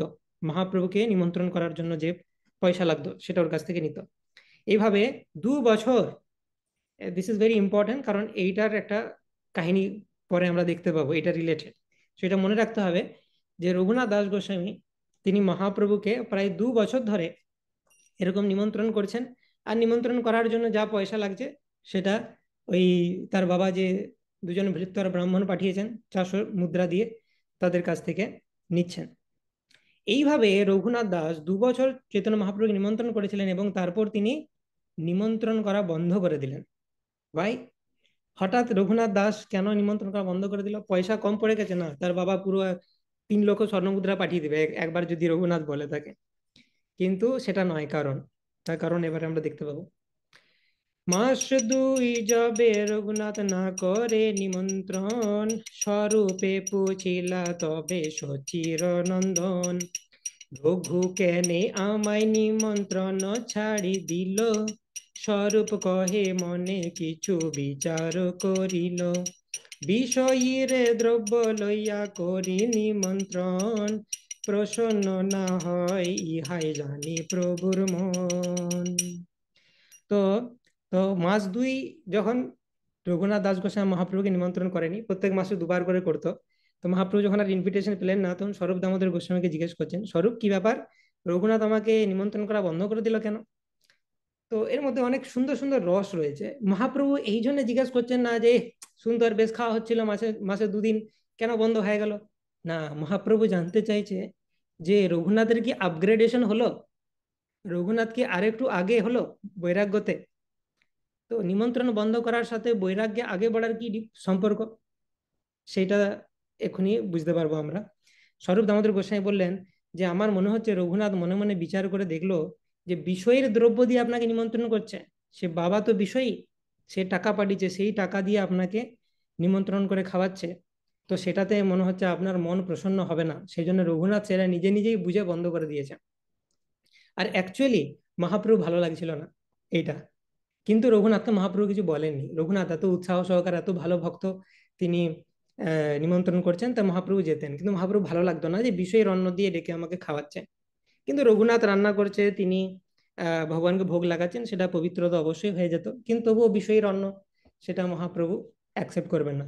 তো সুন্দর বিষয় হচ্ছে যে রঘুনাথ দাস গোস্বামীকে কিছু বলতে হয়নি, মহাপ্রভুর কিছু বলেননি, কিন্তু রঘুনাথ ঠিক বুঝে যায় মহাপ্রভু কি চাইছেন, তাকে কি করতে বলছেন। তো মহাপ্রভু বলছেন, মোর সরি, রঘুনাথ দাস গোস্বামী মনে মনে ভাবছেন, মোর চিত্ত দ্রব্য লইতে না হয় নির্মল, এই নিমন্ত্রণ দেখি প্রতিষ্ঠা মাত্র ফল। তো রঘুনাথ ভাবছে যে এইভাবে মহাপ্রভুকে নিমন্ত্রণ করে কি লাভ, আমার বাবার পাঠানো টাকা দিয়ে সেটাতে শুধু প্রতিষ্ঠা লাভ হয়, আর কোনো লাভ হচ্ছে না, আমার মন নির্মল হবে না। রঘুনাথ ভাবছে, উপরোধে প্রভু মোর মানেন নিমন্ত্রণ, না মানিলে দুঃখী হবেক মূর্খজন। তো মহাপ্রভু এইটা ভেবে আমার কাছে আসতেন যে আমি অনুরোধ করছি এত, যদি সেটা মহাপ্রভু অ্যাকসেপ্ট না করেন আমি দুঃখ পাবো, সেই জন্য মহাপ্রভু আসতেন, কিন্তু মহাপ্রভু অ্যাকচুয়ালি ভালো লাগতো না। তো স্বরূপ দামোদর গোস্বামী বলছেন এইসব ভেবেছে ও, দিয়ে আপনাকে নিমন্ত্রণ করা ছেড়ে দিয়েছে। তো সেটা শুনে মহাপ্রভু বলেন, যাক ভালো হয়েছে। আবার তো রঘুনাথের আবার আপগ্রেডেশন হয়েছে। এত বিচারিয়া নিমন্ত্রণ ছাড়ি দিল, শুনি মহাপ্রভু হাসি বলিতে লাগিল, বিষয়ীর অন্ন খাইলে মলিন হয় মন, মলিন মন হইলে নহে কৃষ্ণের স্মরণ। তো মহাপ্রভু বলছেন এটা তো অবশ্যই, বিষয়ীর অন্ন খাইলে মলিন হয় মন, মলিন মন হইলে নহে কৃষ্ণের স্মরণ। তাই সন্ন্যাসী আমার ভালো লাগতো না, কিন্তু রঘুনাথ বলে বলে যেতাম। বিষয়ের অন্য হচ্ছে রাজস নিমন্ত্রণ, রাজস্বিক নিমন্ত্রণ, সেটা রজগুণ আছে, দাতা ভোক্তা দুজনেরই মন মলিন হয়। ইহার সংকোচে আমি এতদিন নিল, রঘুনাথ দাস এত উৎসাহ করে নিমন্ত্রণ করতে বলে এতদিন আমি নিয়েছিলাম তার নিমন্ত্রণ, ভালোই হইল জানিয়া আপনি ছাড়ি দিল। ভালোই হইলো যে ও নিজে নিজেই বুঝে গেছে, ছেড়ে দিয়েছে, আমি ওকে বলতে পারছিলাম না যে তুমি আমাকে আর নিমন্ত্রণ করো না, এই বিষয়ের অন্ন আমি খেতে চাই না। কতদিনে রঘুনাথ সিংহধার ছাড়িলা, ছত্রে যাই মাগিয়া খাইতে আরম্ভ করিলা। এরপরে কি হলো, রঘুনাথ সিংহধারে ভিক্ষা করাও ছেড়ে দিল। সে এবারে অন্য ছত্রে গিয়ে সেখানে সামান্য কিছু ভিক্ষা করে জীবন ধারণ করতে থাকে। সিংহদ্বারে দাঁড়িয়ে ভিক্ষা করা বন্ধ হয়ে গেল, অন্নদান ছত্রে গিয়ে ভিক্ষা করে এখন। গোবিন্দের কাছে সেই কথা মহাপ্রভু শুনলেন, এরকম সবুজ স্বরূপ দামোদরকে জিজ্ঞেস করলেন। গোবিন্দের কাছে শুনেছেন যে রঘুনাথ দাস গোস্বামী এখন আর সিংহদ্বারেও দাঁড়ায় না। তো তখন স্বরূপ দামোদর গোস্বামীকে জিজ্ঞেস করছেন যে রঘুনাথ আর সিংহদ্বারে দাঁড়ায় না কেন। স্বরূপ দামোদর বলছেন যে সিংহদ্বারে দাঁড়িয়ে ভিক্ষা করতে করতে রঘুনাথ দুঃখ অনুভব করেছে, তাই সে মধ্যাহ্নে ছত্রে গিয়ে ভিক্ষা করে খায়। কি দুঃখ হয়ে গেল সিংহদ্বারে দাঁড়িয়ে দাঁড়িয়ে ভিক্ষা করতে? প্রভু বলছে রঘুনাথ আবার ভালো করেছে, ভালো হইল। কি হয়েছে মহাপ্রভু সব বুঝে যায়, রঘুনাথ কি ভেবে কি ছেড়েছে, আর রঘুনাথ ঠিক বুঝে যায় মহাপ্রভু কি চাইছে। অপরূপ তাদের মধ্যে লীলা। প্রভু বুঝে গেছে কেন সিংহদ্বার ছেড়েছে। প্রভু কহে ভালো কইল ছাড়িল সিংহদ্বার, সিংহদ্বারে ভিক্ষা বৃত্তি বেশ্যার আচার। তো মহাপ্রভু বলছেন যে খুব ভালো হয়েছে ও সিংহদ্বারে ভিক্ষা করা ছেড়ে দিয়েছে। সিংহদ্বারে দাঁড়িয়ে ভিক্ষা করা মানে হচ্ছে বেশ্যার মতো আচরণ। হোয়াট? সেটা কিভাবে হতে পারে, সেটা এক্সপ্লেন করছেন। ইনি আসছেন, ইনি দেবেন, ইনি দিয়েছেন, আরেকজন আসছেন, ইনি দেবেন। এই যে ব্যক্তি গেলেন ইনি দিলেন না, আর অন্য এক ব্যক্তি এসে আমাকে দেবেন, এই রকম অযাচক বৈরাগী বেশিগণ আশা করে থাকেন বেশ্যার মতো। ঠিক যেমন একজন প্রস্টিটিউট ভাবে যে ইনি আসছেন, ইনি হয়তো আমার কাছে আসবেন, ইনি আমাকে স্যাটিসফাই করবেন, আমাকে টাকা দেবেন। ও ইনি আমাকে স্যাটিসফাই না করে চলে গেলেন, ও এর কাছ থেকে কিছু পেলাম না, ও পরের জন আসছে, ও নিশ্চয়ই আমার কাছে আসবে। এটা হচ্ছে বেশ্যাবৃত্তি। তো ওইখানে দাঁড়িয়ে ভিক্ষা করা মানে ও এই ব্যক্তি আসছে, ইনি কি আমাকে কিছু ভিক্ষা দিবেন? ও না না না, দিলেন না, আচ্ছা নেক্সট ব্যক্তি দেখি, আশা করে আছি। তো এটা বেশ্যার মতো ভাব। কিন্তু মহাপ্রভু আগে কি বলেছেন, আগে যখন শুনলেন যে গোবিন্দের কাছ থেকে প্রসাদ পাওয়া ছেড়ে তিনি সিংহদ্বারে ভিক্ষা করছেন, মহাপ্রভু অ্যাপ্রিসিয়েট করেছিলেন, ভালো হয়েছে যে আহ সন্ন্যাসীর কাজ ভিক্ষা করে খাওয়া, তখন কিন্তু বলেননি। কিন্তু এখন যখন রঘুনাথ আপগ্রেড করেছে তখন বলছে হ্যাঁ ওটা ছেড়েছে, ঠিকই করেছে, ওটা বেশ্যার মতো বিহেভিয়ার। তো মহাপ্রভু তার মেন্টরশিপ প্রিন্সিপাল আমরা দেখতে পাচ্ছি যে ভক্ত যখন এগোবে আমরা বলতে পারি না ও তুমি 4 মালা থেকে মাত্র 6 মালা করেছো, তুমি জানো তোমার 5 বছর বয়স থেকে 16 মালা করা উচিত, কৌমারম আচরেত প্রাজ্ঞ। নো, সে যতটা করেছে সেটাকে অ্যাপ্রিসিয়েট করা উচিত যে এটা ভালো করেছে। পরে যখন সে আরো উচ্চ স্তরে পৌঁছে যাবে তখন তাকে বলতে পারি যে হ্যাঁ তুমি খুব ভালো হয়েছে যে তাড়াতাড়ি তুমি 16 মালাতে এসেছো, বা তুমি 4 রেগুলেটরি প্রিন্সিপাল ফলো করেছো।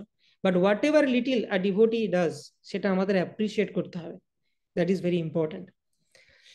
সো অন্য ছত্র থেকে যা পাওয়া যায় সেটা দিয়ে উদরপূর্তি করে, অন্য কোনো বিষয়ে আলোচনা করে না, সুখে নাম সংকীর্তন করে। এরপর মহাপ্রভু এতটা খুশি হলেন যে তার বৈরাগ্য এত লেভেলে বেড়ে গেছে যে মহাপ্রভু তাকে নিজের যে গোবর্ধন শিলা আর গুঞ্জমালা গিফট করলেন।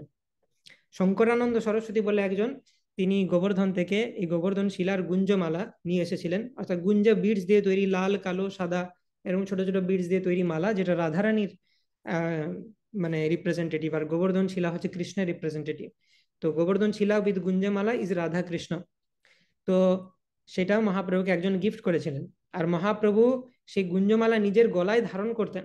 কৃষ্ণকে স্মরণ করার সময়, এবং তাতে তার বিরহ কিছুটা শান্ত হতো। সেই গোবর্ধন শিলা ধারণ করেন, কখনো হৃদয়ে ধারণ করতেন, কখনো নেত্রে ধারণ করতেন, কখনো নাসায় ঘ্রাণ করতেন। মহাপ্রভু সেই গোবর্ধন শিলাকে এত প্রিয় ছিল। কখনো শিরে ধারণ করতেন, কখনো সেই শিলাকে মহাপ্রভু তার চোখের জলে অভিষেক করতেন, বলতেন এটাই কৃষ্ণের কলেবর। তার মানে সেই শিলা কতটা স্পেশাল!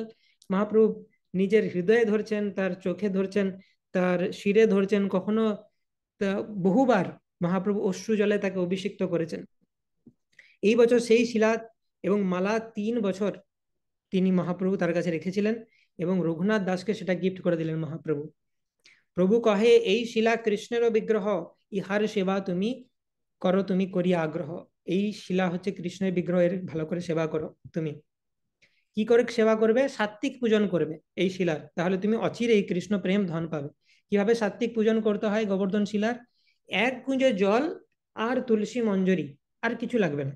কারণ তোমাকে আমি বৈরাগ্য অর্ডারে ট্রেনিং দিচ্ছি, তোমাকে আমি বলতে পারি না যে সবার 56 ভোগ লাগাও এই গোবর্ধন শিলাকে। That is not possible for you. তো তুমি কি করবে? সাত্বিক সেবা করবে। কিভাবে? মহাপ্রভু বলে দিচ্ছেন গোবর্ধন শিলাকে কিভাবে সার্ভ করতে হয়, and we can also follow আমাদের ডিউটিজের জন্য। তার সাথে আমরা ভোগ দর্পণ করবো। দুই দিকে দুটি পত্র, মাঝখানে কোমল মঞ্জরি, এই প্রকার 8টি মঞ্জরি দিয়ে শ্রদ্ধা সহকারে তুমি ভগবানের চরণে অর্পণ করবে। তুলসী গাছে ছোট ছোট যে মঞ্জরি, কিরকম ভাবে তুলতে হবে? দুদিকে দুটো পাতা আর মাঝে একটা ছোট্ট কোমল মঞ্জরি, সেটাকে তুলতে হবে। সেরকম 8টি মঞ্জরি দিয়ে তুমি গোবর্ধন শিলাকে পুজো করবে।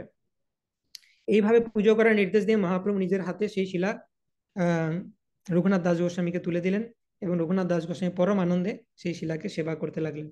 এবং সেবা করার জন্য স্বরূপ দামোদর গোস্বামী তাকে হেল্প করলেন। দুটো কাপড়ের টুকরো, একটা পিঁড়ি, জল আনার কুঁজো ইত্যাদি সব দিয়েছিলেন। এইভাবে রঘুনাথ দাস গোস্বামী গোবর্ধন শিলার পুজো করতে লাগলেন, এবং সেই শিলাতে সাক্ষাৎ ব্রজেন্দ্র নন্দন শ্রীকৃষ্ণকে তিনি দর্শন করতে পাচ্ছেন। এই গোবর্ধন শিলা মহাপ্রভু তাকে নিজের হাতে দান করেছেন, সেটা ভেবে রঘুনাথ দাস গোস্বামী আনন্দে আত্মহারা হন। কেবল জল আর তুলসী দিয়ে তিনি সেবা করতেন, সেটাতেই রঘুনাথ দাসের যে আনন্দ হতো, ষোড়শ উপচার দিয়ে ভালো করে একদম মানে গর্জাস ওয়ার্শিপেও অত আনন্দ অনুভব করা যায় না। এইভাবে কিছুকাল গোবর্ধন শিলা পূজা করলে স্বরূপ দামোদর গোস্বামী বললেন যে এরপর থেকে তুমি এক কাজ করো, 8 কড়ির খাজা সন্দেশ গোবর্ধন শিলাকে নিবেদন করো, কিছু ভোগ লাগাও, খাজা সন্দেশ, পুরীতে খাজা বিখ্যাত। তো সেটা গোবিন্দ তাকে অ্যারেঞ্জ করে দিত। স্বরূপ দামোদর গোস্বামীর নির্দেশে গোবিন্দ অ্যারেঞ্জ করে দিত তাকে, সেটা ভোগ লাগাতেন তিনি। এবার মহাপ্রভুর কাছ থেকে শিলার মালা পেয়েছিলেন রঘুনাথ দাস গোস্বামী। তিনি মনে মনে উপলব্ধি করেছিলেন যে মহাপ্রভু কি বলতে চাইছেন আমাকে শিলার মালা দিয়ে। মহাপ্রভু কোনো কিছু ডাইরেক্টলি বলেননি, এই শিলার মালা দেওয়ার মাধ্যমে একটা ইনস্ট্রাকশন রয়েছে, সেটা রঘুনাথ দাস ডিকোড করতে পেরেছে। আমাকে বলতে চাইছেন যে গোবর্ধনের নিকটে আমাকে বসবাস করতে। আর এই গুঞ্জমালা মানে রাধা কুণ্ড তটে, রাধা কুণ্ড তটে গোবর্ধনের যে তলহাটিতে, সেখানে বসবাস করতে হবে গোবর্ধনের সন্নিকটে। This is my instruction. তো সেটা রঘুনাথ দাস বুঝতে পেরেছিলেন। পরবর্তীকালে ওইখানে তিনি গৌর কথা করতেন, সেই গৌর কথাতেই কৃষ্ণদাস কবিরাজ গোস্বামী বসে শুনতেন রঘুনাথ দাস গোস্বামীর কাছ থেকে গৌর কথা, এবং এই চৈতন্য চরিতামৃতের বিভিন্ন কন্টেন্ট সেখান থেকে নিয়েছেন, বিভিন্ন লীলা। অন্তহীন আনন্দে রঘুনাথ দাস গোস্বামী বাহ্য বিস্মরণ হয়েছিল, তিনি কায়মনো বাক্যে মহাপ্রভুর সেবা করছিলেন। রঘুনাথ দাস গোস্বামীর অনন্ত গুণাবলী কে বর্ণন করতে পারে? তার নিয়ম নিষ্ঠা ছিল পাষাণের রেখার মতো অবিচল। মানে একটা যদি নরম জিনিসে আমরা কোনো দাগ কাটি, সাপোজ ময়দা রয়েছে বা আটা ময়দা, সেখানে যদি আমরা একটা দাগ কাটি, সেটা কিছুক্ষণ পরে মিলিয়ে যাবে, আটাটা নিজের মতো এক্সপান্ড করবে, সেই দাগটা মিলিয়ে যাবে। কিন্তু আমি যদি পাথরের উপর কোনো দাগ কাটি, সেটা কিন্তু থেকে যাবে। তো এটা কেন বলতে চাই যে পাষাণের রেখা মানে রঘুনাথ দাস গোস্বামীর যে সাধনা সেটা বর্ণনা করবেন এখন কৃষ্ণদাস কবিরাজ গোস্বামী, সেটা হচ্ছে একদম মানে কনসিস্টেন্ট, হাইলি কনসিস্টেন্ট, কোনো দিন তার এধার ওধার হবে না, সেটা একদম অবিচল ভাবে তিনি ফলো করতেন। কি কি করতেন তিনি? 7:30 প্রহর যায় কীর্তন স্মরণে, আহার নিদ্রাচারী দণ্ড সেহ নহে কোনো দিনে। 7:30 প্রহর, অষ্টপ্রহর, একদিন মানে হচ্ছে 8 প্রহর, ঠিক আছে? তো এক প্রহর মানে হচ্ছে 3 ঘন্টা, 8 প্রহর মানে হচ্ছে 24 ঘন্টা। তো 7:30 প্রহর চলে যায় কীর্তন স্মরণ করতে, মাত্র অর্ধেক প্রহর বেঁচে থাকে। অর্ধেক প্রহর মানে 1.5 ঘন্টা প্রায় সময় বেঁচে থাকে। প্রতিদিন 22 ঘন্টার অধিক সময় তিনি হরে কৃষ্ণ মহামন্ত্রে কীর্তন করতেন, আর মাত্র 1.5 ঘন্টা সময় তিনি আহার নিদ্রা অতিবাহিত করতেন এই সমস্ত কিছু করে। তো রঘুনাথ দাস গোস্বামীর যে বৈরাগ্য সেটা অদ্ভুত। বৈরাগ্যের কথা তার অদ্ভুত কথন, আজন্ম না দিল জিহ্বায় রসের স্পর্শন। আজন্ম তার জিহ্বাকে রস আস্বাদন করতে দেননি, কোনো প্যালেটেবল ফুড তিনি গ্রহণ করেননি। আর জিহ্বার যে লালসা, যে ভালো খাবো, এটা কোনো দিন রঘুনাথ দাস গোস্বামী করেনি। ছিন্ডা কানে কাঁথা বিনা না পরে বসন, সাবধানে প্রভুর কইলা আজ্ঞার পালন। একটি ছেঁড়া কাপড়ের টুকরো আর কাঁথা ছাড়া গায়ে তিনি কিছু দিতেন না। অত্যন্ত কঠোরভাবে মহাপ্রভুর নির্দেশ পালন করেছেন। প্রাণ রক্ষা লাগি যে বা করেন ভক্ষণ, তাহা খাইয়া আপনাকে কহে নির্বেদ বচন। প্রাণ ধারণের জন্য তিনি আহার করতেন শুধু, ঠিক আছে, এবং সেইটা আহার করার পরও তিনি আক্ষেপ করতেন যে আমি নিজের জন্য কিছু করছি, আমি এই সময়টাও যদি ভগবানের সেবা করতে পারতাম ভালো হতো। তো প্রকৃত জ্ঞান লাভ করার পর যখন কারোর হৃদয় নির্মল হয়, তিনি পরম ব্রহ্ম শ্রীকৃষ্ণকে জেনে সবকিছুই লাভ করেন। তাহলে কেন তা না করে লম্পটরা কেবল দেহের পুষ্টি সাধনের জন্য সচেষ্ট হয়, এরকম বলছেন যে আমি লম্পটের মতো দুশ্চরিত্র, আমি দেহের কথা ভাবছি, আমার এই সময়টা মহাপ্রভুর কথা ভাবা উচিত। প্রসাদান্ন পসারির যত না বিকায়, 2-3 দিন হইলে ভাত সরি যায়। সিংহদ্বারে গাভী আগে সেই ভাত ডারে, সড়া গন্ধে তৈলঙ্গিকায় খাইতে না পারে। This is now the epitome of Raghunath Das Goswami's renunciation. Raghunath Das গোস্বামীর যে বৈরাগ্য, সেটা এখন চরম স্তরে পৌঁছে গেছে।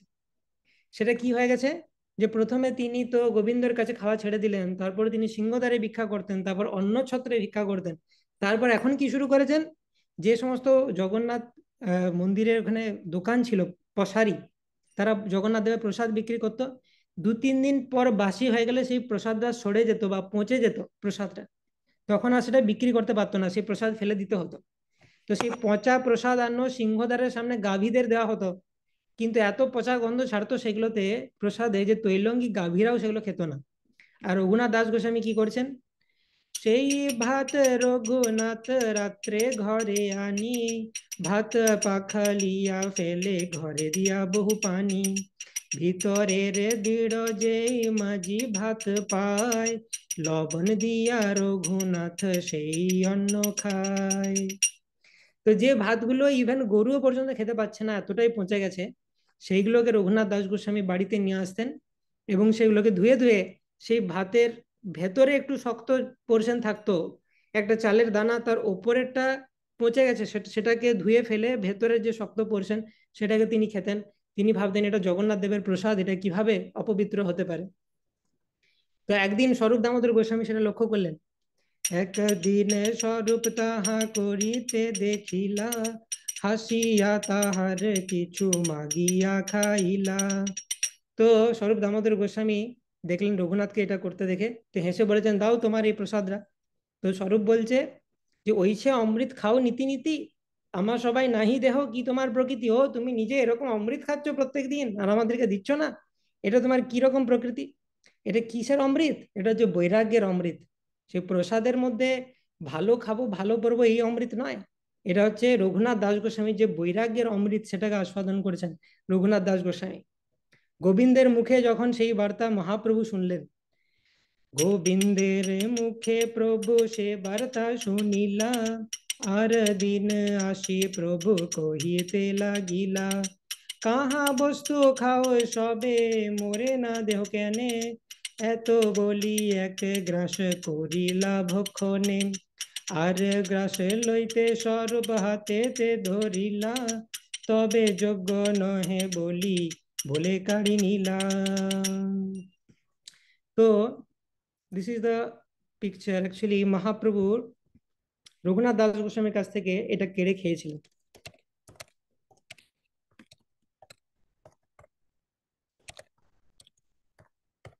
তো মহাপ্রভু যখন দেখছেন গোবিন্দের কাছ থেকে খবর পেয়েছেন, স্বরূপ দামোদর গোস্বামী তো প্রথমে এলেন, তিনি বললেন, রঘুনাথ তুমি এরকম প্রত্যেকদিন অমৃত খাচ্ছ, আমাদেরকে দিচ্ছ না, সেটা খোঁজ পেয়ে মহাপ্রভু এসেছেন।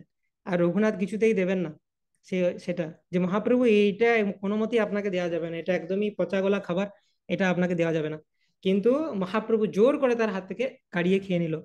ঠিক যেমন সুদামা বিপ্র যখন এসেছিলেন আহ কৃষ্ণের কাছে, সামান্য একটু তিনি খুদ চাল বা চিড়ের মতো নিয়ে এসেছিলেন, এবং তিনি কৃষ্ণকে বলতে পারছিলেন না যে আমি এটা এনেছি তোমার জন্য, বাড়িতে তো কিছুই নেই। কৃষ্ণ জোর করে সেটাকে খাচ্ছিলেন। তো কৃষ্ণ একবার খাবার পর, দুবার খাবার পর, তখন রুক্মিণী মাতা তিনি হাতটা ধরে নিলেন কৃষ্ণকে যে কৃষ্ণ তুমি আর খেও না। তার অ্যাকচুয়াল কারণ আমাদের আচার্যরা বলেন যে রুক্মিণী মাতা তিনি ভাবছেন কৃষ্ণ তুমি যখন একবার খেলে, দুবার খেলে, আমি তাকে তো সমস্ত ঐশ্বর্য দিয়ে দিয়েছি, তুমি যদি আরেকবার খাও তাকে আমি কি দেব, আর দেওয়ার কিছু নেই আমার, তাই তুমি খেও না। তো এরকম ভাবে মহাপ্রভু তার সাথে, রঘুনাথ দাস গোস্বামীর সাথে লীলা করেছেন। স্বরূপ দামোদর গোস্বামীর মহাপ্রভু এইভাবে রঘুনাথ দাস গোস্বামীর যে বৈরাগ্যরূপ অমৃত সেটাকে পান করতে লাগলেন। প্রভু বলেন যে প্রতিদিন আমি নানা প্রসাদ খাই, কিন্তু এমন সুস্বাদু প্রসাদ আমি আর কোথাও পাইনি। এইভাবে শ্রী চৈতন্য মহাপ্রভু জগন্নাথপুরীতে নানা লীলা বিলাস করেছিলেন। রঘুনাথ গোস্বামী বৈরাগ্য দেখে তিনি অন্তরে অত্যন্ত তুষ্ট হয়েছিলেন। রঘুনাথ দাস গোস্বামী তার গৌরাঙ্গ স্তব কল্পবৃক্ষ নামক কবিতায় নিজের উদ্ধারের কাহিনী নিজে বর্ণনা করেছেন। তিনি বলেছেন যে আমি যদিও অত্যন্ত অধঃপতিত নরাধম, তথাপি শ্রী চৈতন্য মহাপ্রভু কৃপা করে অগাধ ঐশ্বর্যরূপ দাবানল থেকে আমাকে উদ্ধার করেছেন। তিনি তার অন্তরঙ্গ পার্শ্ব ছিল স্বরূপ দামোদরের কাছে আমাকে অর্পণ করেছেন। তিনি আমাকে তার বক্ষের গুঞ্জমালা এবং গোবর্ধন শিলা দান করেছেন, যা ছিল তার অত্যন্ত প্রিয়। সেই শ্রী চৈতন্য মহাপ্রভু আমার হৃদয়ে উদিত হয়ে আমাকে উন্মত্ত করেছেন। এইভাবে মহাপ্রভুর সাথে রঘুনাথ দাস গোস্বামীর মিলনের কাহিনী আমি বর্ণনা করলাম। কৃষ্ণদাস কবিরাজ গোস্বামী বলছেন, শিরূপ রঘুনাথ পদে যার আস, চৈতন্য চরিতামৃত কহে কৃষ্ণদাস। চৈতন্য চরিতামৃত কি যায়, শিলা রঘুনাথ দাস গোস্বামী কি যায়, শিলা চৈতন্য মহাপ্রভু কি যায়। নিতাই গৌর প্রেমাनंदे हरि हरि बोल। समवेत गौर भक्तवृंद की जय। हरे कृष्णा कृष्णा कृष्णा हरे हरे, हरे राम राम राम हरे हरे। তো এটা আমরা শ্রবণ করলাম আজকে যে কিভাবে পানিহাটি দধিচড়া মহোৎসবের পর there is a beautiful pass time, কিভাবে রঘুনাথ দাস গোস্বামী মহাপ্রভুর সাথে মিলিত হয়েছিলেন এবং মহাপ্রভু কৃপা লাভ করেছিলেন। তো সমস্ত ভক্তবৃন্দকে অনেক ধন্যবাদ পেশেন্টলি এই লীলা শ্রবণ করার জন্য। আশা করি চৈতন্য মহাপ্রভু আমাদের সকলের প্রতি অত্যন্ত প্রসন্ন হবেন। হরে কৃষ্ণ। তো আজকে আমরা এখানেই শেষ করব। বাঞ্ছা কল্পতরুভ্যশ্চ কৃপা সিন্ধু এব চ পতিতানাং পাবনেভ্यो वैष्णवेभ्यो नमो नमः। अनंत कोटि वैष्णव वृंद की जय। शील प्रभुपाद की जय।